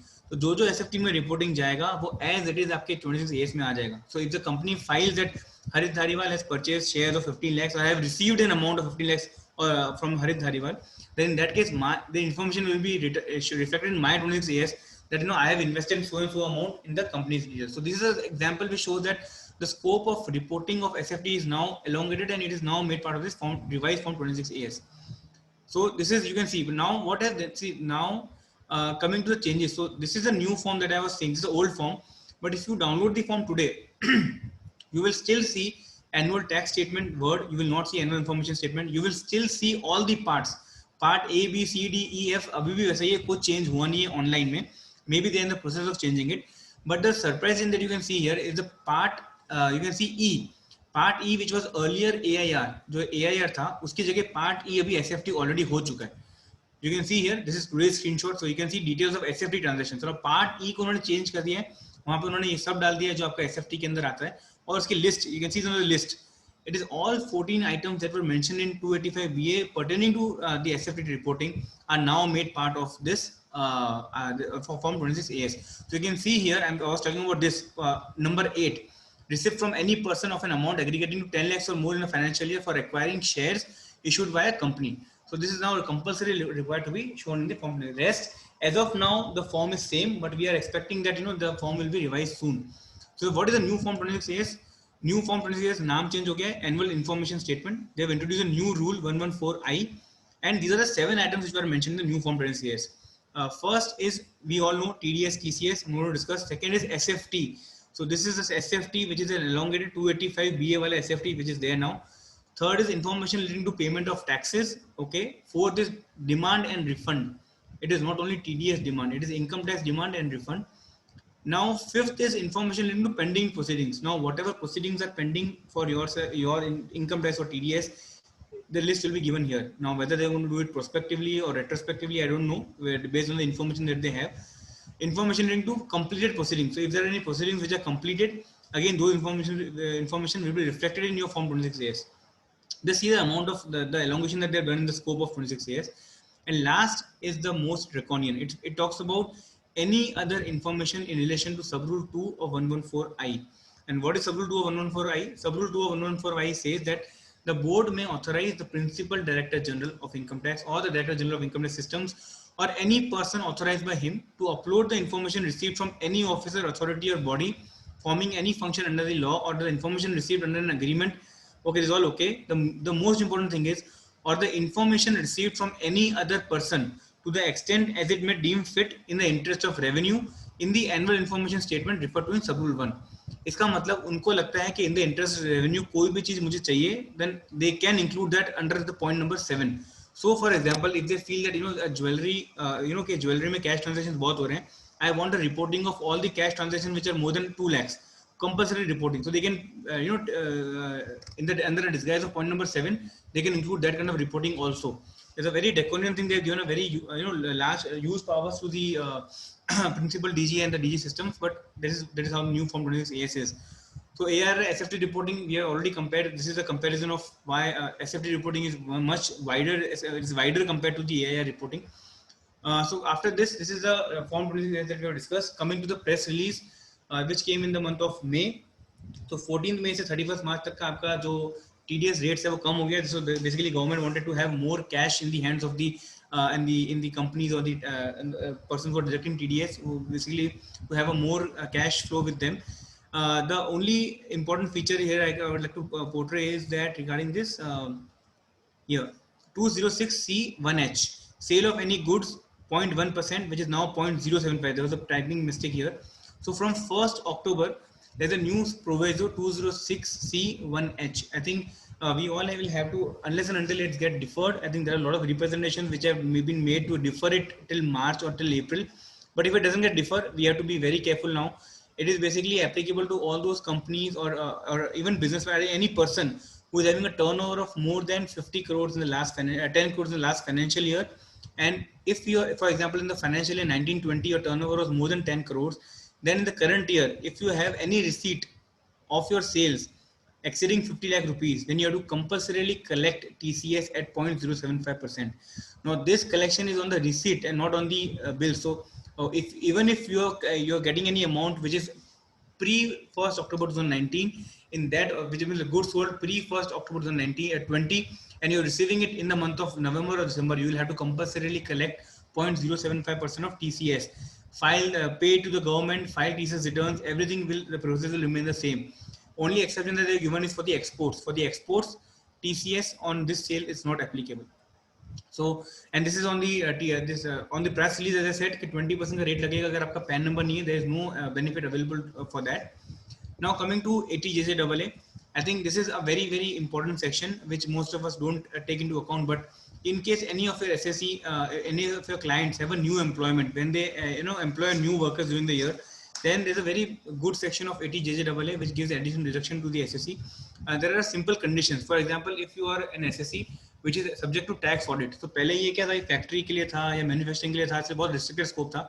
Now they have elongated scope, and if you are an SSE which is under tax audit, and if you are you follow fulfill the following 4 conditions. First is that that you should have a net increase in your employment. आपके number of employees बढ़ने चाहिए. Number of employees जो आपके बढ़े हैं, उनकी salary 25,000 से कम होनी चाहिए.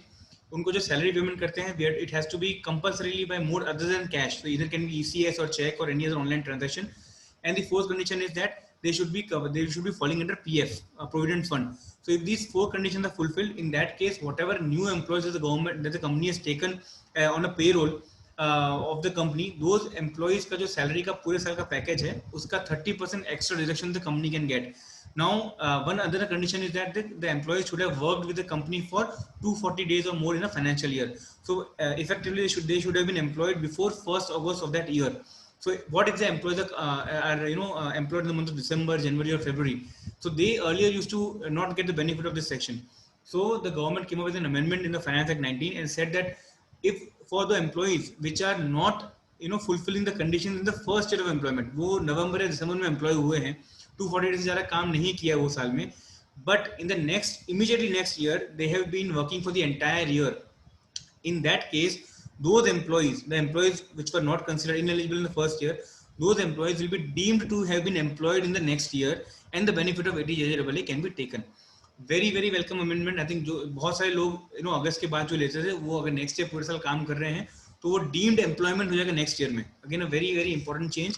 उसके लिए जो अमेंडमेंट फाइनेंस एक्ट में आया, उसके लिए they have revise the form 10DA. तो 10DA is a CA certification. CA has to certify that जो कैलकुलेशन ATJJAA का किया है, that is correct. And that's form 10DA के अंदर you can see that this is the old form 10DA which is very simple, which mentioned about कि कितने employ थे, कितने नए एम्प्लॉय आए हैं, और नए एम्प्लॉय कितने एलिजिबल होते हैं, उनका कितना डिडक्शन होता है. But now they come up with the new form which you can see here. There is additional, you can see in the point number C, number of additional employees, emoluments of whom is eligible for deduction. उसके अंदर पहले लिखा है employed during the previous year, and second is employed during the immediately preceding year. तो मेरे last year के जो employees रह गए हैं because of the 240 day criteria, I can now take a benefit of it. ये वर्किंग हम लोग कर रहे हैं. It's a very, very beneficial provision. बहुत बेनिफिट मिल रहा है बिकॉज ये डीमिंग प्रोविजन है. They will be deemed to have been employed in the next year. So the 10DA में change was, this was a 10DA change that we have discussed. This is a section which I think we all, I've just explained this section in a nutshell now. Coming to another very important section, 269 SU.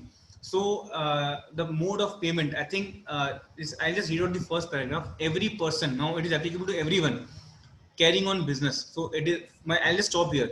What about profession? So normally we understand that profession के लिए applicable नहीं है. So every person carrying on business shall provide facility for accepting payment through prescribed electronic modes, in addition to the facility for other electronic modes of payment, if any, being provided by such person, if his total sales, turnover or gross receipts, as the case may be, in business exceeds 50 crore rupees during the immediately preceding previous year.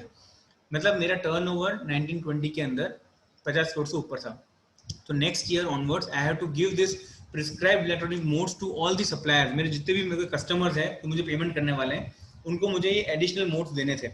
तो this came up in the budget 19 में, जो वो जुलाई 19 में आया था. Then it was applicable from 1 November, but then the modes were only notified. तो government ने उसको डिफर कर दिया.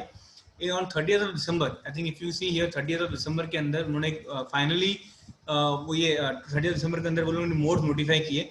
उन्होंने बोला कि भाई if you fall into an issue, you have to provide these 3 following modes. So debit card powered by RuPay, UPI Bheem and UPI QR code.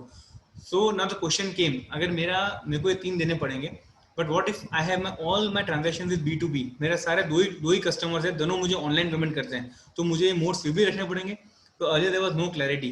The answer was yes, you will still have to keep it.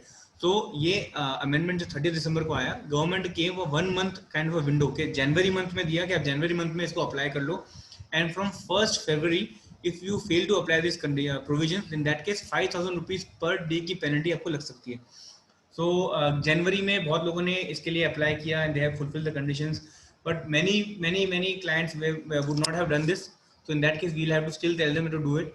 Now the answer to that question के भी अगर मेरे सारे के सारे B2B हैं, so the government in the month of May they came up with this clarification that it is in the view of the above, it is clarified that the provision of this section shall not be applicable to specified person having only B2B transactions, that is no transaction with retail customers, if at least 95% of the aggregate of all amounts received during the previous year, including amount received for sales, turnover, groceries, are by any mode other than cash. आपका B2B है और आपका 95% mode cash के अलावा का आ रहा है, in that case you are exempt from 269 SU requirement. So this is a welcome change that they have come up. Now whether this circular will be prospective, retrospective, obviously it has to be retrospective because it is a kind of clarification that the government has issued. But this is how you have to do it. So if you go to the compliance portal, you can go to prescribed payment modes, and then you can see here there's a drop down. आपको nature of business select करना है, nature of business transaction, nature of business, whether अपने facility दी है, yes or no. If you put a yes, then all 3 are compulsory. You cannot say कि मेरे को खाली debit card ही देना है, मुझे खाली UPI देना है. All 3 are compulsory. So and you have to the best part you have to mention date of implementation. आपको date of implementation देना जरूरी है. So in that case, only after you do that, you will be able to submit the details. And a lot of clients, a lot of SSCs are facing this they're getting emails from the department that this compliance is yet to be done. So we have to make the compliance as soon as possible. And here they have mentioned note here that failure to provide the electronic modes for accepting payment shall invoke penalty of 5,000 rupees per day from 1st February 2020 under section 271 DB of the Act. So अभी उन्होंने levy नहीं करी है, but they have an option of levying penalty of 5,000 rupees per day on this transactions. So now coming to the tax audit, these were the major changes. I think we have discussed all the major impact changes. इसके अलावा e-filing और e-assessment के लिए कुछ notifications आए थे, but they are more on procedural aspects, which is not very important as of now. Now coming to the overview of tax audit report. So just have some kind of an introspection now. I think this is what I normally start my presentation on tax audit with. So I think September should be read as now October. So do you accept tax audit assignments on 27th of October and finalize the same by 30th of October? Do we do that? We have to ask ourselves now. Does your client prepare financial statements and hand over before the audit process commences? आपका client बनाता है financial statements और आपको देता है कि आप बनाते हो. Third is, if the audit points out errors affecting profitability, does your client pass adjustment entries to ensure that the profit figures do not change?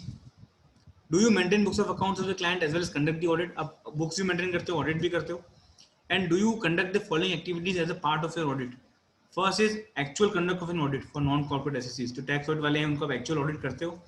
Ensuring compliance and disclosures as per the accounting standards and compliance with the Income Tax Act, including your ICDAs and all the recent changes that have happened in place. So there's a few sort of introspection, because see, this is all, we all are professionals. We have to understand that howsoever time bound the assignments are, we have to not compromise on the quality, and hence we have to have some deadlines for whatever assignment we get. हमको इस time से पहले मिल जाना चाहिए, इस time से पहले हमको, all these kind of things should be done now.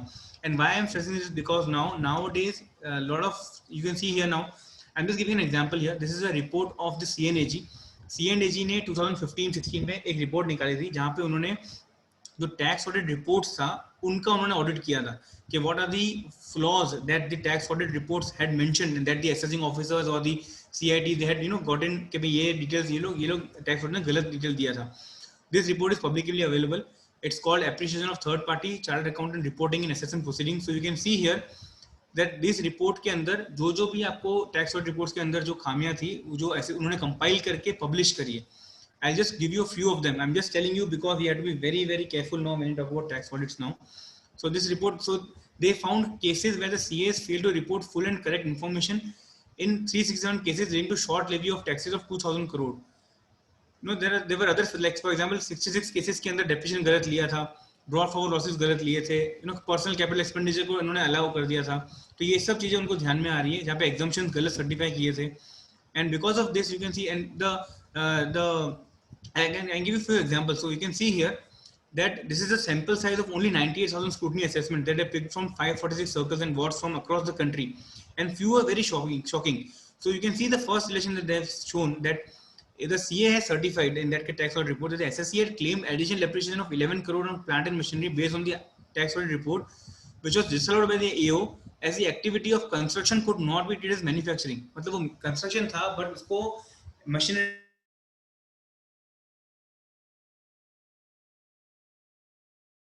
नहीं कर दिया, या सपोज कोई आपका ऑडिट स्टाफ है, उसको पता नहीं है, उसको प्लांट मशीनरी करता है, सब कुछ उन्होंने ले लिया. So these kind of things are troublesome. They're getting reflect now in the tax audit reports also. You can see here so here are all the instances. Now this is the second instance that I want to mention here now, is regarding the ad hoc disallowance. So again इसमें क्या था, यहाँ पे auditor ने ऐसा बोला कि हम लोग टीडीएस कितना काटा है कितना नहीं काटा है हम लोग वेरीफाई नहीं कर पा सकते. We cannot verify. In that case, we are recommending an ad hoc disallowance of 5 lakh. Now, how strange is this? आप लोग 5 लाख का ad hoc disallowance. Now, all these things उसने टैक्स ऑडिट ने लिखा था, नाम एंड नाम के साथ में यहाँ पे लिखा हुआ है किसने दिया था. So all these things we have to be very careful now. Whatever we write in the tax audit report, we have to be very careful. So these are all the examples which say that we have to be very careful now. Even there were a news article which said that 22 chartered accountants have issued more than 400 tax audit reports, and one has issued even 2. ये बहुत news में भी आया, 2500 tax audit reports भी issue किए थे. And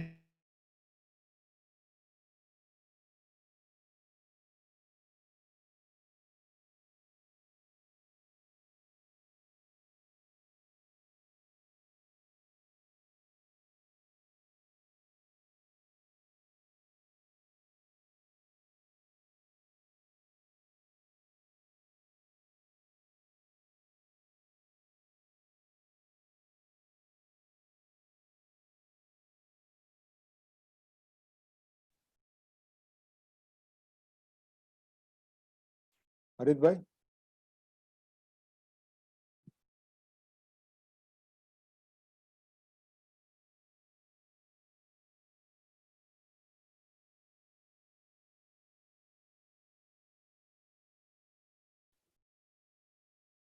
friends, sorry for the interruption, but Harit bhai has some internet issue. Sir, he is rejoining in a minute. Yes. Please check in participants, maybe might go in participants. Yes.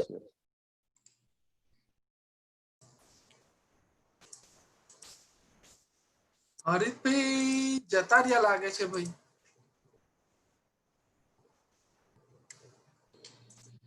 He is rejoining. વાત થઈ એ join કરે છે 1 મિનિટમાં પાછા, એમનું કંઈક disconnect થઈ ગયું છે.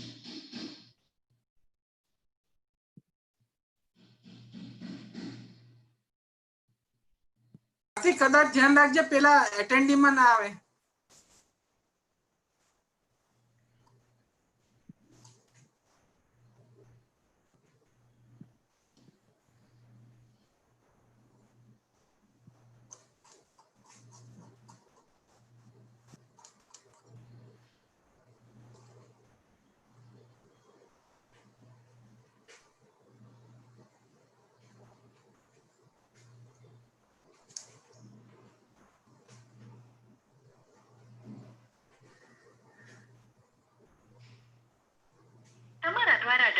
આપવામાં આવેલ નંબર હાલમાં વ્યસ્ત.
શું કીધું?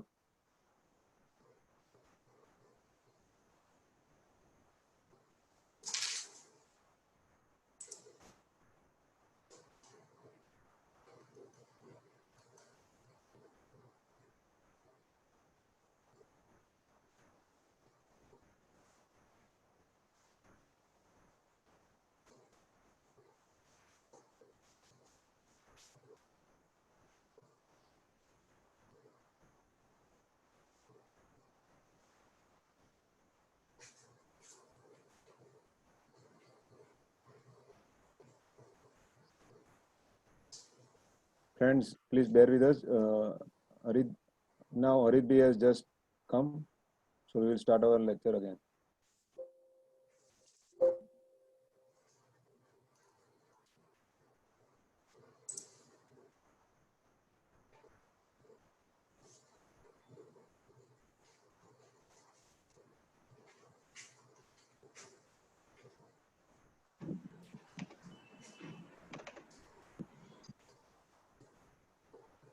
I'm so sorry. Actually, there was some net connection issues here. Now it is audible. Yes, sir. Okay. So I'll just continue from where I was regarding the tax audit report. I think I'll share the screen. Yeah. As I was saying about this sample and all these things, now everything is getting tracked, so we have to be very careful. And another very important thing is now there's a taxation quality control review board. So we all are aware about the quality review board. We talks about the statutory tax audit. उसके लिए अलग से institute ने QRB बनाया है, quality review board. We takes care of the statutory tax audits. But this is for the first time that they have also come up with a taxation audits quality review board. So हम जितने भी tax audits करते हैं, this taxation quality audit quality review board will have an authority of basically picking up the tax audit reports and also subjecting it to review by other chartered accountants. So we have to be very careful now with the TAQRB also getting up now. So tax audits, as we said, I think we all are aware about the history. I'm going to take much time on that. 84 se I had a tax audit report much before I was born. But now coming to the straight away to the main important thing now. I'll just take this from the memorandum explaining the Finance Act 1984. It says the compulsory audit is intended to ensure proper maintenance of books of accounts and other records in order to reflect the true income of the taxpayer and to facilitate the administration of tax laws by a proper presentation of the accounts before the tax authorities. This will also save the time of assessing officers in carrying out the verification. So this was the memorandum, and now we have seen that throughout the years the clauses have been getting extended, and now there are 44 clauses.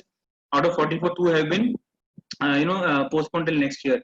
So this is how the tax audit is evolved. You can see here 84 the tax audit provision was introduced, and gradually all forms are revised in 2004, 2008, 9. I think in the month 2013 we all know now e-filing of tax audit was made mandatory. 2014 में major amendments आए थे, 18 clauses modify किए थे, 7 clauses add किए थे, 41 clauses कर दिए थे, and in 2018 again there was major reshuffle, major clauses were added, and the 2 clauses pertaining to GAR and pertaining to GST reporting have now been deferred till March 2021, which is circular April में आया था, now so they have been deferred now. So this is the entire history of the tax audit report. So this is schema now. So we can see schema. अभी इस साल में 3 बार tax audit report change हुआ है schema का. So you can see last year तक this is how the way schema has changed. What are the changes this year they have done? As I discussed, 80EE EEB नया add किया था वो add कर दिया है. 194 N and M have also been introduced. इसके अंदर N is basically for the banking companies जो वो cash का reporting है. If you have withdrawn more than 1 crore from a banking company, तो जो reporting है 194 N के अंदर. And 194 M is basically for all the amounts that you pay to if you're not subject to audit, and if you are paying any amounts to contractors or professionals, if they're considering more than 50 lakh rupees, तो वो दोनों के जो extra drop down डाल दिए वो यहाँ पे लिखे हैं. Next new business codes were added on 16 July and 25 अगस्त को भी उन्होंने new business code add किए और जो अपना 45% rate का depreciation का schedule था that has now been amended in the tax audit report also. So this is a question to all of you now. The tax audit report का limit अभी कितना है? 1 crore. This is a trend you can see. 40 lakh से start हुआ था, 10 lakhs profession का था जो बढ़ के 60 lakh 1 crore and not 25 lakhs. So now the limit for tax audit report is 1 crore subject to the conditions up to 5 crore, and for profession it is 50 lakhs. This is the new limit that we all now used to it. So coming straight away to the most important section. Okay, now so we will discuss first this one also, that आपके जो tax audit की जो limit है वो 60 की limit है. उसमें number of branches of the same concern को एक ही tax audit assignment गिनेंगे. Head office and branches will be considered one tax audit in the 60 limit. Tax under 44 AD, AE, BB for the non-resident shipping, all this will be excluded from the list of 60. And each partner, so for example, this is a common question everybody has. अगर मेरे 10 partner की firms है, तो एक जना 600 audit sign कर सकता है? The answer is yes, provided other partner एक भी sign नहीं करे. Total 600 tax audit. So this is 10 CA. So it is a per partnership firm how many audits you can sign. So this is on the FAQ that institute had given up. तो इसके अलावा there are a lot of material. I think I would urge all of you those who are doing tax audits, institute की बहुत अच्छी guidance note on tax audit 2014 है, तो revised version आई है 2014, and उसके बाद में in 2018 institute had come up with an implementation guide on tax audit. So all the new clauses that have been added, उसके लिए institute ने they have done this very good compilation 2018. So these are the very good benchmark materials that we all should be reading it before doing our tax audit reports. So coming to the section proper now, we have discussed 44 AB का जो हमने initially एक दो clause discuss किए थे, but as I said, this year this 5 crore limit is a thing that we have to consider for all our clients. Now the problem would be, for example, as a trader, तो trader का 3 या 4 crore का turnover है, वो 2 crore से ऊपर है तो 44 AD में भी नहीं आता, उसका turnover let's say 4 crores का है.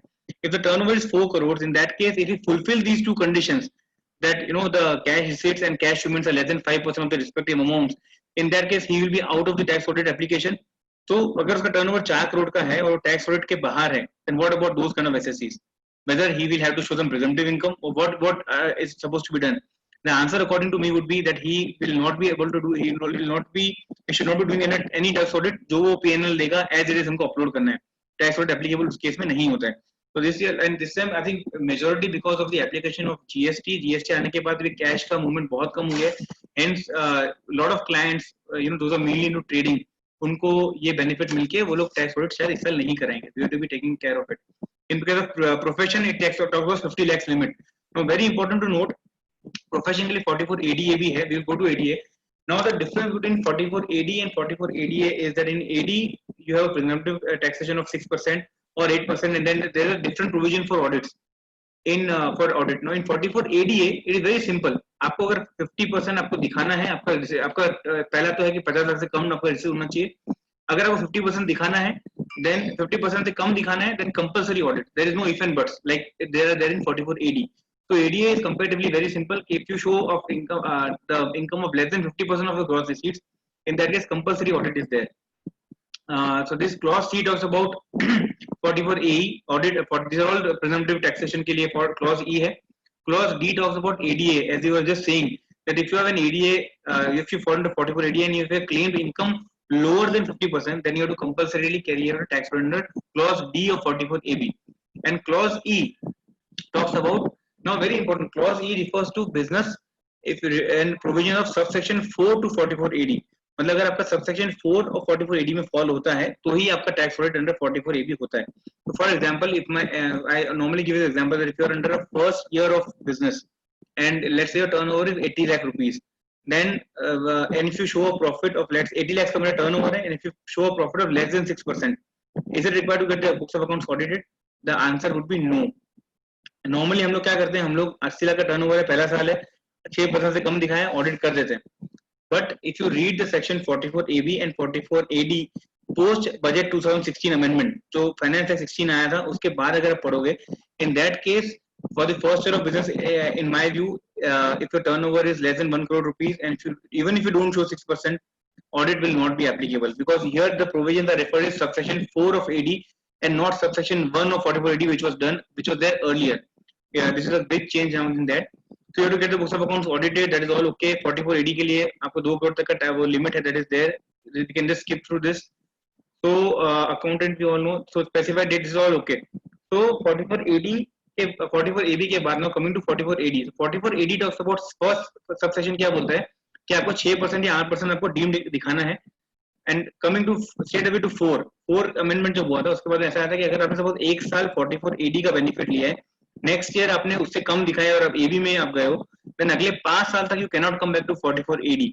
This is what subsection 4 talks about, and subsection 5 says that if you fall into subsection 4, only then audit is required. तो अगर आप नॉर्मल केस में, जितना बताया फर्स्ट ईयर में मेरा ये कंडीशन एप्लीकेबल नहीं है, I am not required to get the books of accounts audited. Second important thing under 44AD, if you read the subsection 6, the provision of this section notwithstanding anything contained in the following provisions shall not apply to a person carrying on profession, because 44AD है उसके लिए, a person earning income in nature of commission and the person carrying on any agency business. तो normally क्या होता है, अगर suppose मेरा एक इंडिविजुअल है, मेरे 2 बिजनेसेस है, I have one business of, let's say, medical store, and I'm also having a commission income in my books of accounts. In that case, हम लोग क्या करते हैं, 44AD में कमीशन को ले लेते हैं. 44AD में बिजनेस जो उनका फार्मास्यूटिकल वाला जो मेडिकल स्टोर है उसको हम 44AD में ले लेते हैं, बीइंग अ बिजनेस, एंड जो कमीशन इनकम उसको अदर सोर्स में दिखा देते हैं. That is wrong, because here it is said that the provisions of this section will not apply to any person earning income in nature of commission. तो अगर मैं person हूँ जो मुझे इनकम ऑफ कमीशन का इनकम आ रहा है, I can not fall under 44AD even for my businesses. वो लोग ले रहे हैं, I don't know whether they have been subject to any scrutiny और not, but according my view that is wrong. Again eligible business turnover 2 crore से कम होना चाहिए 44AB के अंदर, एंड ऑब्वियसली पार्टनरशिप फॉर्म ले सकता है, LLP नहीं ले सकता 44AD. 44AD discuss is very simple for professional, 50 lakh से कम रिसीट एंड 50% आपको आपका टर्नओवर दिखाना है, otherwise audit is compulsory. Now there are a few exemptions. This is all okay. I will share the PPT. So now coming to tax audit, very basic thing. Form 3CA we all know it's an audit report where the accounts are audited. We have to give a true and correct view. Form 3CB is for those where the audit report is not there. For example, आपको कोई SSC जहाँ पे कोई other law के अंदर audit नहीं है, वहाँ Form 3CB देना है. And Form 3CD is a statement of particulars to be furnished along with Form 3C and 3CB. Now one question is, if your client is a builder client, he is not subject to tax audit in the current year. However, he gets the books of accounts audited under RERA. वो Form 5 RERA का fill करता है. Whether he has to go under Form 3CA or 3CB. So 3CA में normally I'm saying it's a proprietary firm or it's a partnership firm. So normally people give under 3CB, but in my view, it should go under 3CA because that firm or that proprietary firm is subject to audit under section under any other law for the timing in force, and it should be falling under 3CA. Now, whether GST is to be considered for the purpose of turnover, this is a very important question because मेरा books of accounts का जो P&L account का जो credit side पे entry आती है turnover की, now whether I have to include GST in that amount and then consider turnover or GST should not be included. तो guidance note का para 5.9 बहुत अच्छे से बोलता है. It says a very simple thing. It depends upon the method of accounting you are employing. For example, if you are employing an accounting method wherein you are following an exclusive system. Exclusive मतलब कि आपका turnover without GST होगा, expenses without GST होगा, आपका जो GST का figure है वो आप other than apart from P&L आप अलग से आइटम रखोगे भी इन एंड आउट करके नेट आप बैलेंस शीट में दिखाओगे.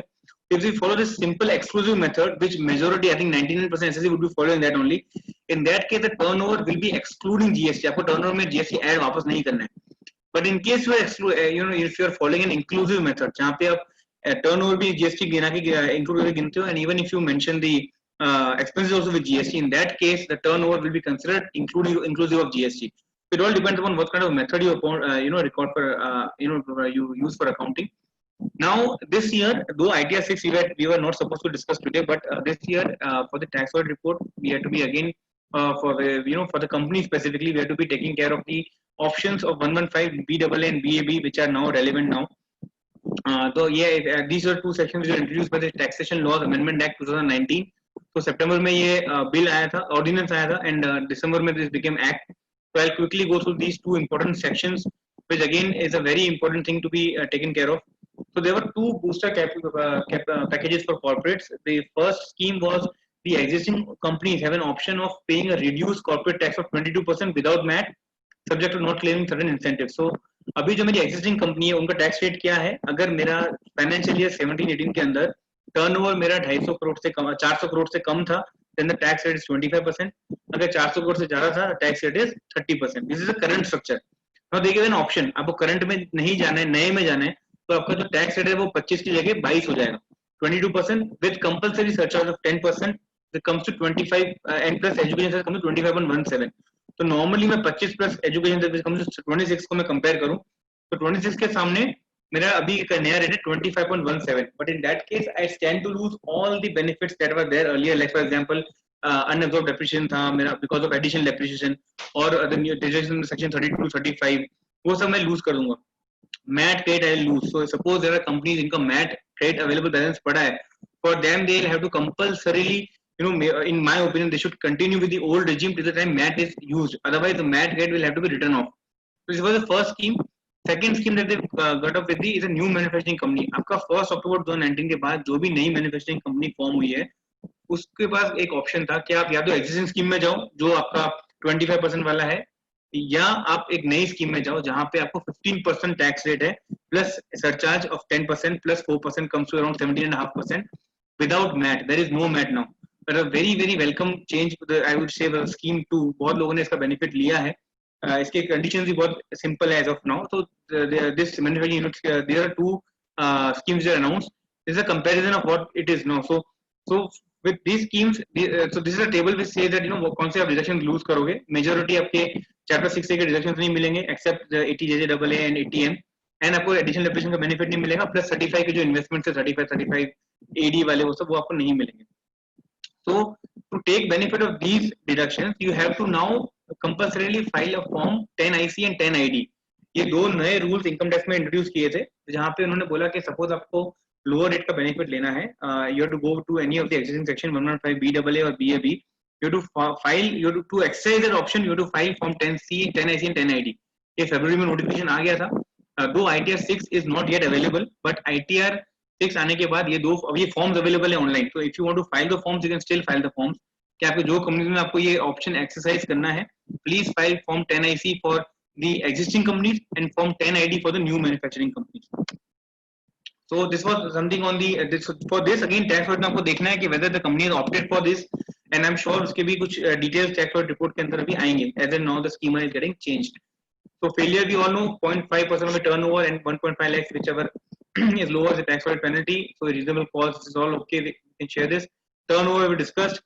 So turnover में एक चीज बहुत इंपॉर्टेंट है, हमारा sales return, normally sales return हम माइनस करते हैं टर्नओवर में से, बट एक क्वेश्चन आता है कि सेल्स रिटर्न अगर पुराने सालों का है, फॉर एग्जांपल 17, 18, 19 का सेल्स रिटर्न मुझे अभी आता है, whether I have to reduce that from turnover, the answer is yes, because in the guidance note they have categorically mentioned that sales return in spite of being of earlier years it has to be deducted from the turnover. तो current year and last year का दोनों का मुझे sales return minus करना है. Let's all things are settled. I think we'll quickly go through the main things now. So if an SSE carries both business profession, अगर मेरा 52 lakhs and 1 crore का turnover ऐसा है तो मुझे ऑडिट करवाना है, the answer would be both yes, because 1 crore से ऊपर हो रहा है, provided that other conditions are not fulfilled for the cash thing. And if I have, let's say both the conditions not getting fulfilled, for example profession में 50 लाख से कम है और मेरा business में भी मेरा 1 करोड़ से कम है, in that case I need not get the books of accounts audited. वो पैरा 5.20 guidance note में दिया हुआ है specifically. So now coming to another report. So now coming to the form. So 3CA we all are aware is a normal statutory audit report जो अपना tax audit report का form है. इसमें the only thing that I want to highlight here is that they have mentioned here true and correct. You can see here कि भाई आपका मैंने इन SS का ऑडिट किया है, इनका P&L अकाउंट है. The common mistake that we normally notice here, even as a quality reviewer or as when we get the tax audit report, is that normally here यहाँ पे mention किया है कि we report that the statutory audit of Messr so and so was conducted by so and so in pursuance of the provisions of dash act. तो normally articles यहाँ पे लिखते हैं income tax act, you know वो हम लोग change नहीं करते, सालों से चलता हुआ है. It has to be companies act और RERA wherever it is applicable. तो स्टैट्यूटरी ऑडिट जो हमने किसी का किया है तो उसे इनकम टैक्स एक्ट का कंपनी एक्ट का रेफरेंस देना है, and we are attaching the copies of the P&L account and the audited balance sheet, and everything is mentioned, because in everything is here shown as a true and correct view. This has to be very specifically mentioned. 3CB similar table, it is for those assets which are not subject to audit under any other law for the timing in force. 3CB जो आपको apply करना, similarly for normal assets we give that. 3CD, as we say, is the statement of particulars. So name of the SSE, address, PAN, other, everything is very simple. Point number 4, whether the SSE is liable to pay indirect tax like excise duty, service tax, or GST or whatever. If yes, mention whether the identification number is allotted for the same. Now, my simple question is, for example, your SSE is having, let's say, 100% exempted turnover under GST, and is not required to take a registration because of that. But if it also has an expense of 9.3, where the SSE is required to pay a reverse charge, then whether the SSE has taken registration, we have to check that also, because here we have to say whether the SSE is liable to pay the GST. These are all small things. We just don't have to say yes or no. We have to be very categorically. If the SSE is no, we have to be very sure whether the GST liability is not there on that. Status previous year is all okay. Assessment year indicates the relevant clause under which 44AB is conducted. So all the clauses we know, A, B, C, D regarding we fall under business profession or deemed, all the deeming provisions. Section clause 9 talks about the addresses of your, if the profit sharing ratio, if there's a firm, if there's any change in the partners. These are all the clauses which we all are aware. So I'll quickly go through. I'll rather focus on the posers. Nature of business and profession, if there's any change, they're all okay. Books of account, whether they're prescribed, if yes. So normally again there's an issue here that normally what we mention here is the books of accounts are prescribed. We mention yes, but we don't see that business के लिए books of accounts prescribed नहीं किए हैं, खाली profession के लिए किए हैं. So the answer will be no, and then we have to mention all the rest of books of accounts that have been kept, including the ones which have been kept in an electronic form. All these things that we mentioned. This is a books of accounts which are required to be maintained. This is a table 44A. AA बोलता है कि भाई आपको कहाँ पे mention करना है. So the rules accept that is for the profession is only for the specific profession. It is not there for businesses. Businesses can maintain any books of accounts that they deem fit will be useful for the assessing officer to compute the income. This is clause 12 talks about the presumptive. तो आपका अगर 44AE में है तो आपका सब table दिया हुआ है कितने number of vehicles है, everything net tonnage, everything is mentioned for the non-resident shipping companies. 12 talks about the presumptive basis. 13 talks about the method of accounting employed in the previous year. So normally cash or this Mercantile system of accounting that you follow, you cannot follow hybrid. आप cash and Mercantile दोनों का hybrid follow नहीं कर सकते. I think we all should be aware of section 145 of the Income Tax Act, which talks about that in case of PGVP, business profession and income from other sources, you can follow Mercantile and cash. बाकी जो तीनों heads है उनके लिए you have the specific computation provisions. So if there's any change in the method of accounting, you have to mention. If there's a change, the effect of it has to be given. And specifically now, P&L account जो ICDS की reporting है. This is the table. I think I have not mentioned the table. That the table which has an impact of ICDS has to be separately given. कि ICDS के impact से मेरा computation profit loss कम होता ज़्यादा होता that detail has to be given. Method of valuation of closing stock employed in the previous year. Again, मैंने क्या method किया, cost NRV whichever is less के साथ में valuation का stock मैंने method क्या किया है. If there's any deviation on closing stock, we have to mention that. Inclusive, exclusive, again we all are aware of that. It's all old things. Capital are converted into stock in during the year. If, for example, there's a land of the company which is now converted into stock in during the year, तो उसके लिए मुझे सब description देना पड़ेगा कि क्या क्या कौन से price पे convert किया. There's a specific provision for that. Now, amounts not credited to P&L, being, for example, there are certain items which are directly credited to the capital account of the partner or of the firm or the proprietor, and that I will mention that here separately. ये सब यहाँ पे दिए हुए हैं, cashier capital receipts भी दिया हुआ है. This is for the land and building which has been transferred at a value lesser than the जनतरी value. तो आपका for example we all aware about 50C जहाँ पे जनतरी valuation है, but अगर builder है तो उसके इसमें भी अभी 43CA आ चुका है जहाँ पे आपका जनतरी से कम करोगे तो you have to compulsory report here. So we give an entire list of the those transactions which are those transactions which have been happened at the value less than the जनतरी value. On depreciation, we all are aware. Block of assets, ये सब हमको पता है कि addition देने पड़ते हैं depreciation के अंदर. Clause 18. Amounts admissible. There are certain sections like 32AC which talks about the investment in new plant and machinery. Especially Telangana or Andhra Pradesh के लिए they have come up with a specific scheme. So all these things are mentioned here. आपका tea coffee development account के लिए है, registration fund है. All these things are specifically mentioned here. तो उसके लिए आपको अलग से देना पड़ेगा. Even your section 3580 which talks about specified businesses. So all these things, अगर आपने कुछ benefit लिया है, then you have to separately mention here in the drop-down table. Under this, all this list I have given here, I will share it with you. Clause 20 talks about any sum paid to an employee as a bonus or commission for services rendered where such sum was otherwise payable to him as a profit or dividend. So again a very important thing हमको ये भी to report. Contribution to PFESI, again a very important thing, हमको employees का जो contribution है 36(5)(a) के अंदर disallow होता है.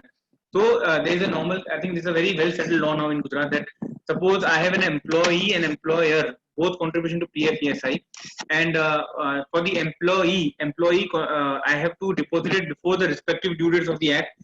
For the employer contribution I have an option till under 43B up to the return filing date. तो Gujarat high court का जो जीएसआरटीसी का क्लियर जजमेंट है कि अगर आपका सपोज पीएफ का डेट अगर 15 तारीख ऑफ नेक्स्ट मंथ है, अगर आपने पीएफ का उस टाइम में जमा नहीं कराया है, then that amount will be added to your income. So all these things have to be read with section 224 income. फिर आपका जो income treat होता है, then the deduction is allowed only on the payment on the as per 36(1)(5)(a). So in nutshell what I'm going to say is that if there in Gujarat specifically, if you have a PF contribution of employee, you have to deposit it before the due date as per the respective act, the PF act, and if the employer contribution can still be done up to the date of return filing as per the 43B section. Now, these are the few amounts which have been debited to the professional account, being nature of capital, personal advertisement. यहाँ पे भी हम लोग बहुत सारा जो disallow हम ITR से करते हैं. Now, I think we should also be aware of now the fact that ITR and the tax audit reports have now been linked. आपने कुछ चीज अगर ITR के अंदर disallow किया है, then you have to तो tax audit के अंदर disallow किया है तो ITR में आपको disallow करना पड़ेगा. Otherwise, you are getting notices that the amounts disallowed in tax audit have now been disallowed in ITR. Of 139 का notice आ जाता है, then you could accordingly you have to rectify the ITR. So all these things which are mentioned here, we have to mention, especially for penalties or donations or the amount of club expenses जो personal होता है or any offence which we disallow in tax audit report has to also given effect in the tax audit in the ITR also. Amounts admissible, this is all okay. हमारा जो TDS काटते हैं, TDS is non-residents में 100% disallow होता है. In case of residents 30% disallow होता है. So all these things we have to be mentioning कि date of payment कब pay किया है. This is all okay. I'll just quickly skip through it. Now coming to next clause on the MSME. I think one of the things that we fail to to take into account is this MSME Act के अंदर there is a provision from 30, अगर आप पढ़ोगे 22 से 25 sections बहुत important है. वहाँ पे बोला कि आपका suppose MSME का कुछ जो Act बोलता है कि आपको 45 days के अंदर पेमेंट करना होता है. अगर मैं कंपनी हूँ और मैंने 45 days के अंदर मेरे MSME कस्टमर को पेमेंट नहीं किया है, then I have to pay that person. I am obliged legally to pay an interest of 3 times the bank rate. So my bank rate is 6%, तो मेरे को 18 से 20% इंटरेस्ट देना पड़ता है. और वही सेक्शन 23 के अंदर ही लिखा हुआ है कि वो जो आप इंटरेस्ट पे करोगे that will be disallowed under any other act for the time being, including your income tax act, वो आपको इंटरेस्ट अलाउ नहीं मिलता है. कितने टाइम हम लोग वो बैलेंस शीट हम लोग अपना जो पीएनएल अकाउंट क्लाइंट का देखते हैं, हम डिटेल में जाके देखते हैं कि भाई एमएसएमई का इंटरेस्ट पेमेंट इंटरेस्ट इनकम आती है, बट हम उसको इंटरेस्ट एक्सपेंस होता है. तो डू वी स्क्रूटनाइज इट कि इंटरेस्ट एक्सपेंस किस पर्पस के लिए, अगर वो एमएसएमई एक्ट के हिसाब से मैंने पे किया है, that has to be disallowed.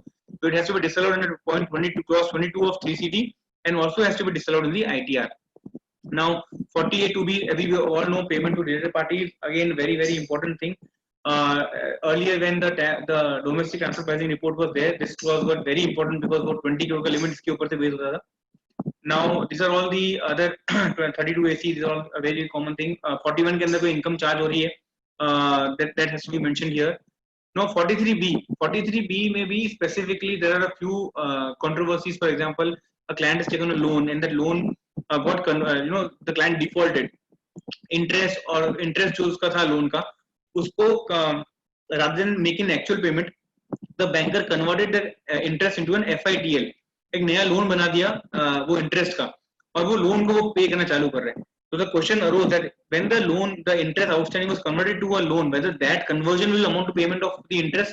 The answer is no, because there is an explanation to 43B which says that it has to be an actual payment. अभी conversion को आप payment नहीं मान सकते हो. इसके अलावा 43B की जो पूरी लिस्ट है, टैक्सेशन, आपका PFESI या आपका जो बैंक इंटरेस्ट है, NBFC का जो भी ऐड हुआ, कोऑपरेटिव बैंक इंटरेस्ट है, always allowed on the payment basis. So to mention which is paid during the previous year and which remains unpaid, तो unpaid वाला अपना additionally automatically ITR के अंदर ऐड भी हो जाता है. So this is all okay. Amount of sandwich, so we sandwich के लिए हम लोग भी GST में दे रहे हैं कि हमारा opening balance कितना था, GST avail utilized in the closing balance. This is the same thing that we do here. 56(2)(a, inadequate consideration, obviously we mention here. Now the question normally comes in that for the fair market value of shares under 56(2)(7)(b. So 56(2)(7)(b, we should be aware that in that case we have an option of going for DCF method also. So वो सब जो भी calculations हमने किए हैं, we have to be very clear with those calculations. Now coming straight away to these are all similar things. Coming to transfer pricing 92C, अगर आपका कोई प्राइमरी एडजस्टमेंट हुआ है तो उसके लिए आपको ये रिपोर्ट डिटेल्स देनी है. 94B, this are all okay. Second adjustments का है. 269SS, we all know, हम लोग सालों से करते आ रहे हैं, लोन डिपॉजिट कुछ लिया है तो in that case we will have to mention the whether they have been taken by mode other than cash. Now 269SS is okay. 269ST, repayment of loan or deposits is mentioned here. Details of brought forward loss depreciation. Normally what happens कि brought forward loss depreciation हम यहाँ हमारा ITR के अंदर software से अपना बजाते हैं पर हम यहाँ डालना भूल जाते हैं. जो भी हमारा brought forward loss और depreciation allowance है, we have to mention it in the clause number 32A. Whether point number B, whether a change in shareholding has taken place in the previous year. So normally ये क्या होता है private limited companies के अंदर shareholding जब change होती है, you have to be very careful that the section 79 is complied with. तो हमको देखना है कि 51% shareholders in the year in which the loss had incurred and the year in which the loss actually claimed, they remain the same. तो वो हमको conditions यहाँ पे report करना पड़ता है. Speculation is okay. And now section wise deductions and chapter 6 से हमने जो भी deductions लिए हैं, including your 80C से लेके आपके 80JJEE तक सारे deductions आपके यहाँ पे आपको देने पड़ते हैं.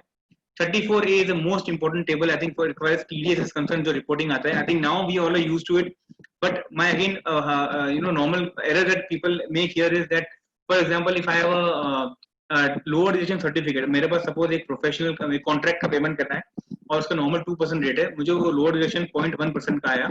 So whether that amount of amount that I have deducted a lower deduction, whether that amount will be mentioned in less than specified rate or collected as specified rate. The answer is again in the guidance note जहाँ पे लिखा है कि it will be collected as specified rate because the lower deduction will then become the specified rate. तो आपको उसको अलग से less than specified में नहीं डालना है, column 6 में ही डालना है.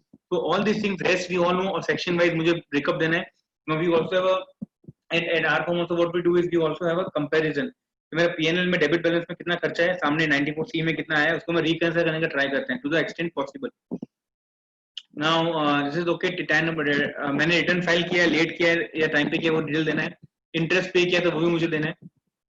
Now quantity details we all are used to it. Coming to the manufacturing concern में तो मुझे movement of raw materials, WIP सब देना पड़ता है. This is all for this dividend segment, dividend distribution tax पे किया है, उसका डिटेल मेरे को देना पड़ेगा. Coming straight away to the cost audits or central tax audit for the central service tax audit or the excise audit. Anything has happened during the last year, we have to mention the details here. Now coming to the ratio calculation. So turnover detail देना पड़ता है. GP, NP will be net profit before tax. Stock turnover. All these ratios have to be calculated. I do mention. Point number 41. Details of demand raised or refund issued during the under any other law. So even normally मेरे GST में कोई demand आ रही है तो मुझे GST की demand भी mention करनी पड़ेगी, या कोई दूसरे लॉ, फॉर एग्जांपल इवन मेरा कोई जैसे FEMA की कोई लायबिलिटी है, whatever other than income tax, if there is any law in which I am supposed to file this, I have to compulsorily mention the details over here. Now point number 42A talks about whether the SSC is required to furnish statement form 61 or 61A or 61B. I think we all are aware 61 is now for those जिन्होंने form 60 submit किया था तो company को 61 में reporting करना है. 61A जो मैंने आपको बताया SFT रिपोर्टिंग है, 61B is for the foreign transaction. So 61 ये सब रिपोर्टिंग जो है, whether the company has done it, whether the company is required, if yes, please furnish the details कि मैंने फाइल किया है कि नहीं. 43A is for the parent, this is for the country by country reporting, not very relevant for most of us because it's more than 5,000 crore company जो turnover उनके लिए है. Point number 44 talks about breakup of total expenditure as far as GST is concerned. This again is basically now been deferred till March 2021. Next year, hopefully, it should come in. But I don't think so there is any relevance of keeping this GST clause here because unnecessary tax auditor will have to get a breakup of all these things and then get certified by the GST auditor if it's not the same. So these all things will create a lot of issues now. So coming to a few questions that I would want to discuss now. Coming straight away to this. Now, normally as a tax auditor, what happens is, for example, मेरा February में, I'm just taking a few practical examples here. That for example, I have a February में मेरा को TDS काटना था जो मुझे 7th March तक करना था, but I remitted it on 8th of March. 7th March को public holiday था, but still there are so many SSCs who are under impression कि यार मैं एक दिन late करूँगा पर वो public holiday था तो चल जाएगा. But we have to be aware of the rule 125 which says that now since everything is online, we don't have a leeway of that 1 day delay. अगर आपका एक दिन delay होता तो interest आपका 2 महीने का calculate होगा. Now coming to interest. Another very important feature is that when we talk about the recent ordinance, I think जिन लोगों ने 4th quarter का return file किया होगा, उनके लिए I think we all I just read it on one thing for you that उसमें था interest on late payment of TDS. So they have reduced that 9% limit. Lot of questions came in to me regarding that 9% का जो limit है वो कब तक है, क्या है उसके provisions, कितने दिन तक मिलेगा. So normally what happens is the normal rate interest is 1.5% per month, and if you pay one day late, normally 2 महीने का interest charge होता है. But in this ordinance, what they had mentioned here is that for the TDS specifically, they had mentioned कि आपको जो number of days है वो आपको from the date of payment till date of from the date of deduction till date of payment आपको लेना है. So I'll tell you, for example, there's if I have done for the month of April, I've done in the month of May, तो वो एक महीने का ही interest गिनता है, because वो वर्डिंग उस तरह से किया हुआ है. तो ये 9% का बेनिफिशियल प्रोविजन के लिए अलग से उन्होंने ड्यू डेट दी है, and it is not the due date which is mentioned in section 200 of the Income Tax Act. So we have to be careful for that. TDS on this shipping is okay. With the paucity of time, I'll take the important things only. Non-residents ka okay, we are more or less clear with this. Coming to the important ones.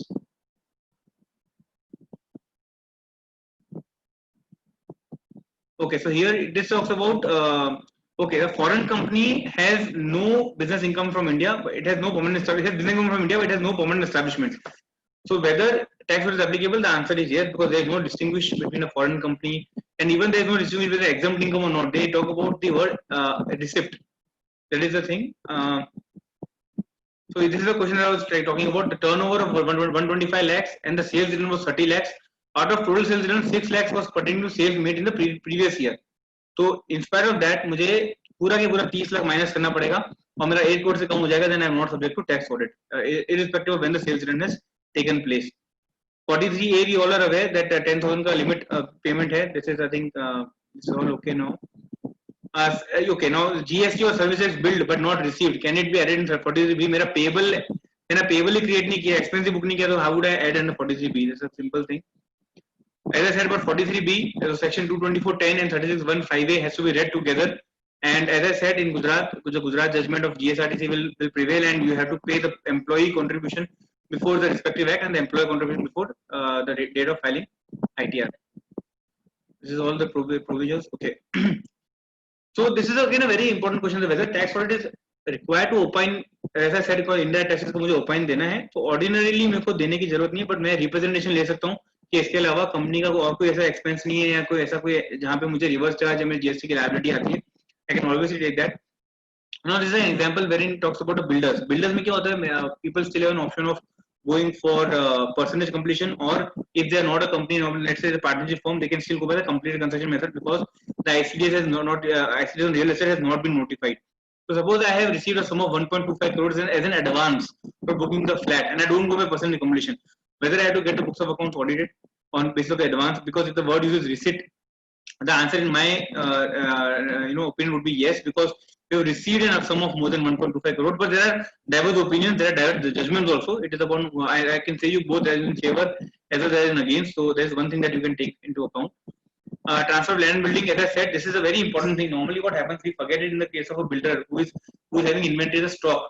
उसके लिए भी applicable है कि जहाँ 43 CM उसको देना पड़ता है, details of property, concession received and value as per the stamp duty value accessible है. जहाँ पे भी difference है, we have to report in clause number 17 for that.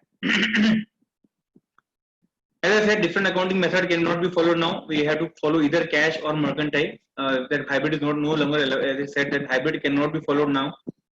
Now ratio, मैंने पूछा कि आपको turnover core SSC और core business होना चाहिए. It has to be core SSC. Net profit has to be before tax. Now coming to figure, okay, this is all okay. Comparative. So if there is no audit in the earlier year, there is no need to give a comparative figure. That has been clarified again in the guidance note. Agency business का मैंने बताया, it's okay. 4480 is not applicable for that. Partner remuneration, a big contention. Partner remuneration अगर मेरा से ऊपर है, whether that amount will be liable for audit or not. That's again, there are two contradictory judgments that are there. Again, you can take a view based on the judgment. 43B, as I said, will overrule the other act. Okay, so as I said, these are all the important things that we will take care of when it comes to 43B. ये सब expenses हमको देखने पड़ते हैं. As I said, income in loan which is converted into a loan, interest which is converted into a loan will not be a deemed repayment. You have to add that back amount. Okay, this is all okay. We have done this. So exempt income, मेरी सारी की सारी income exempt है. Whether tax will be applicable? The answer 43AB does not say कि भी tax exempt है कि अलग है. So it is applicable. Then you know that you, in my view, if the receipt is more than 10 lakh, 10 crore, 1 crore, the tax should be applicable. But there is a contrary view. Indian Magnum Fund ने बोला कि भी आपके entire income is exempt. Tax is not applicable even though the threshold limit is breached. So there are views also for it. We can just skip through it. This is all okay. I'll take advance. इसके अंदर this is okay. तो SCA, this is all we will like to see. SCA and ST we have already done. Okay, book entry transactions. Whether the answer would be again depending on the circumstances. Normally no. Gratuity के लिए normally हम लोग gratuity का provision करते हैं. We should be very careful. Gratuity provision is not allowable. But if you actually make the payment of gratuity to an employee, that payment is allowable as per the income. That has to be mentioned in the tax audit report. Okay, as I said कि भी मेरा financial year calendar year अलग-अलग है, तो मुझे उसके लिए अलग से calendar year financial year ही करना पड़ेगा because there is no option of giving in a financial year. All okay. This we have discussed. I'll share all the poses with solutions, so I think that will be better for all of you.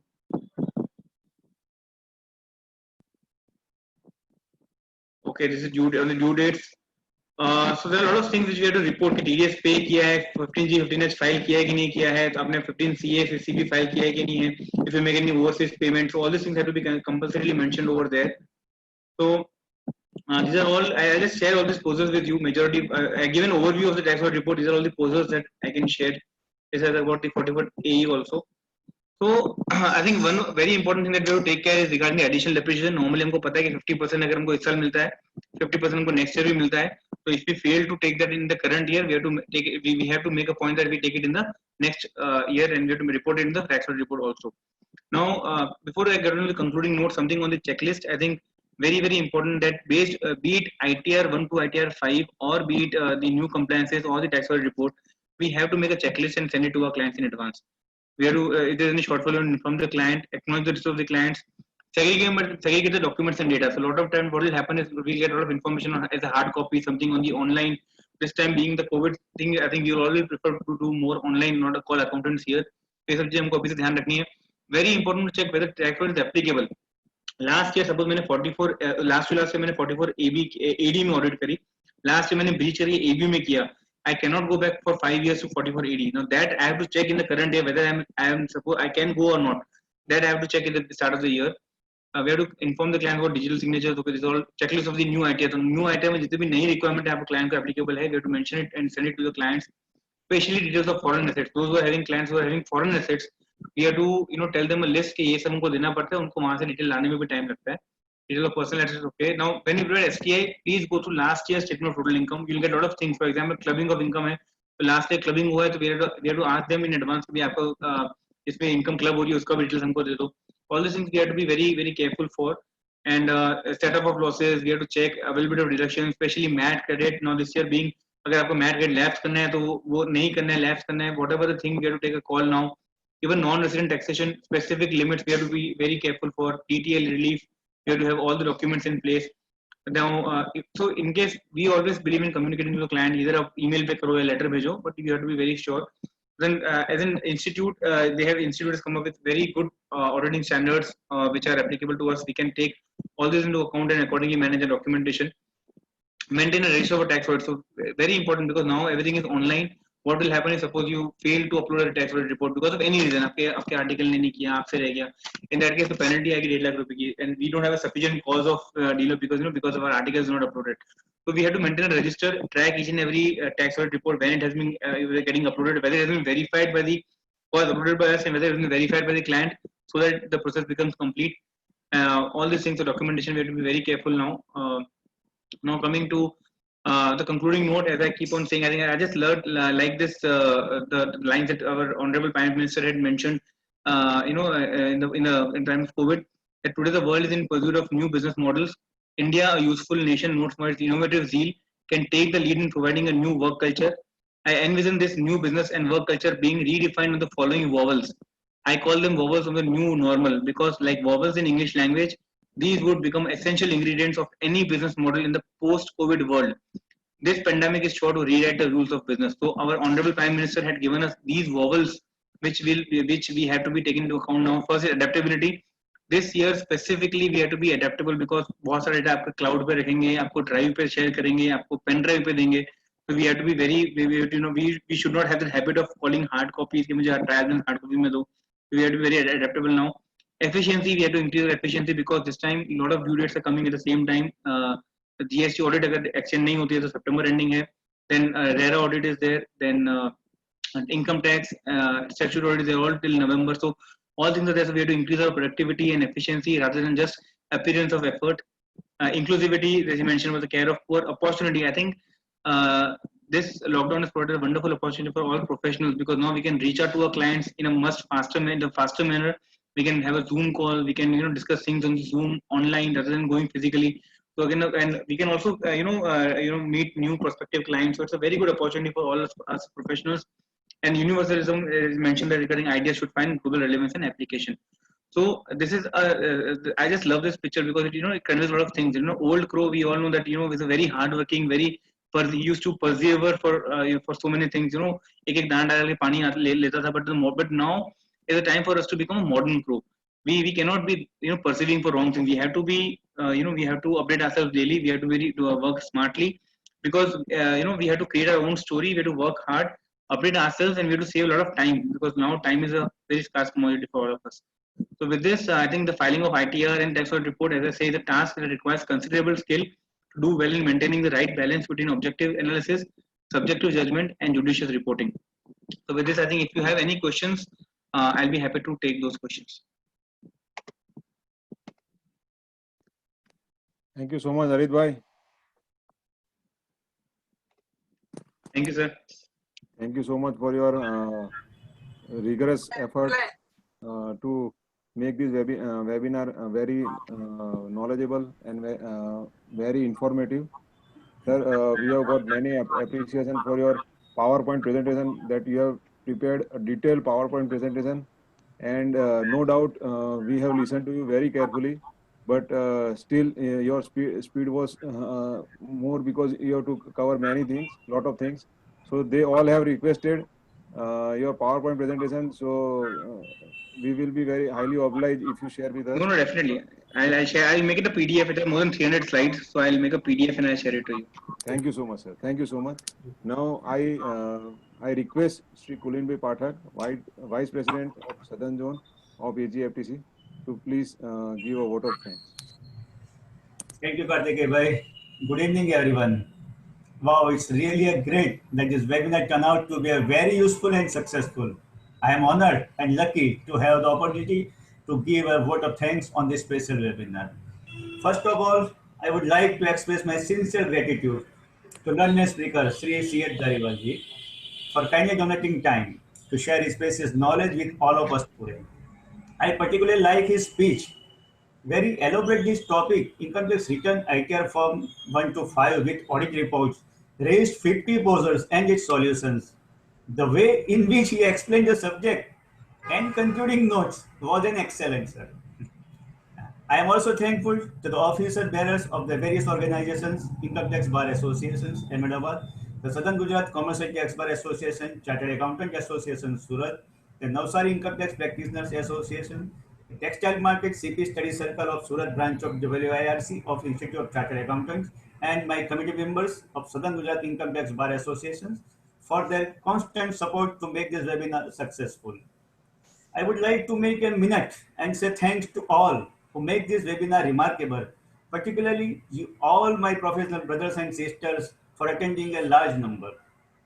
Being a Vice President of Southern Gujarat, I express my gratitude to the President Bharat Bhai Sheth and entire team of AGFTC, and particularly C. Ajit Bhai Shah, Chairman of Mofizil Committee, for organizing a wonderful Mofizil program with Southern Gujarat. Thank you all. Vande Mataram and Jai Hind. Thank you so much, Kulinbhai. Friends, many thanks to Harit bhai for his wonderful speech and for his contribution of time. Friends, we have a very interesting topic tomorrow. on Corona, the new normal, while Rahul Jain, India's #1 business coach, in association with Notaries Association Gujarat.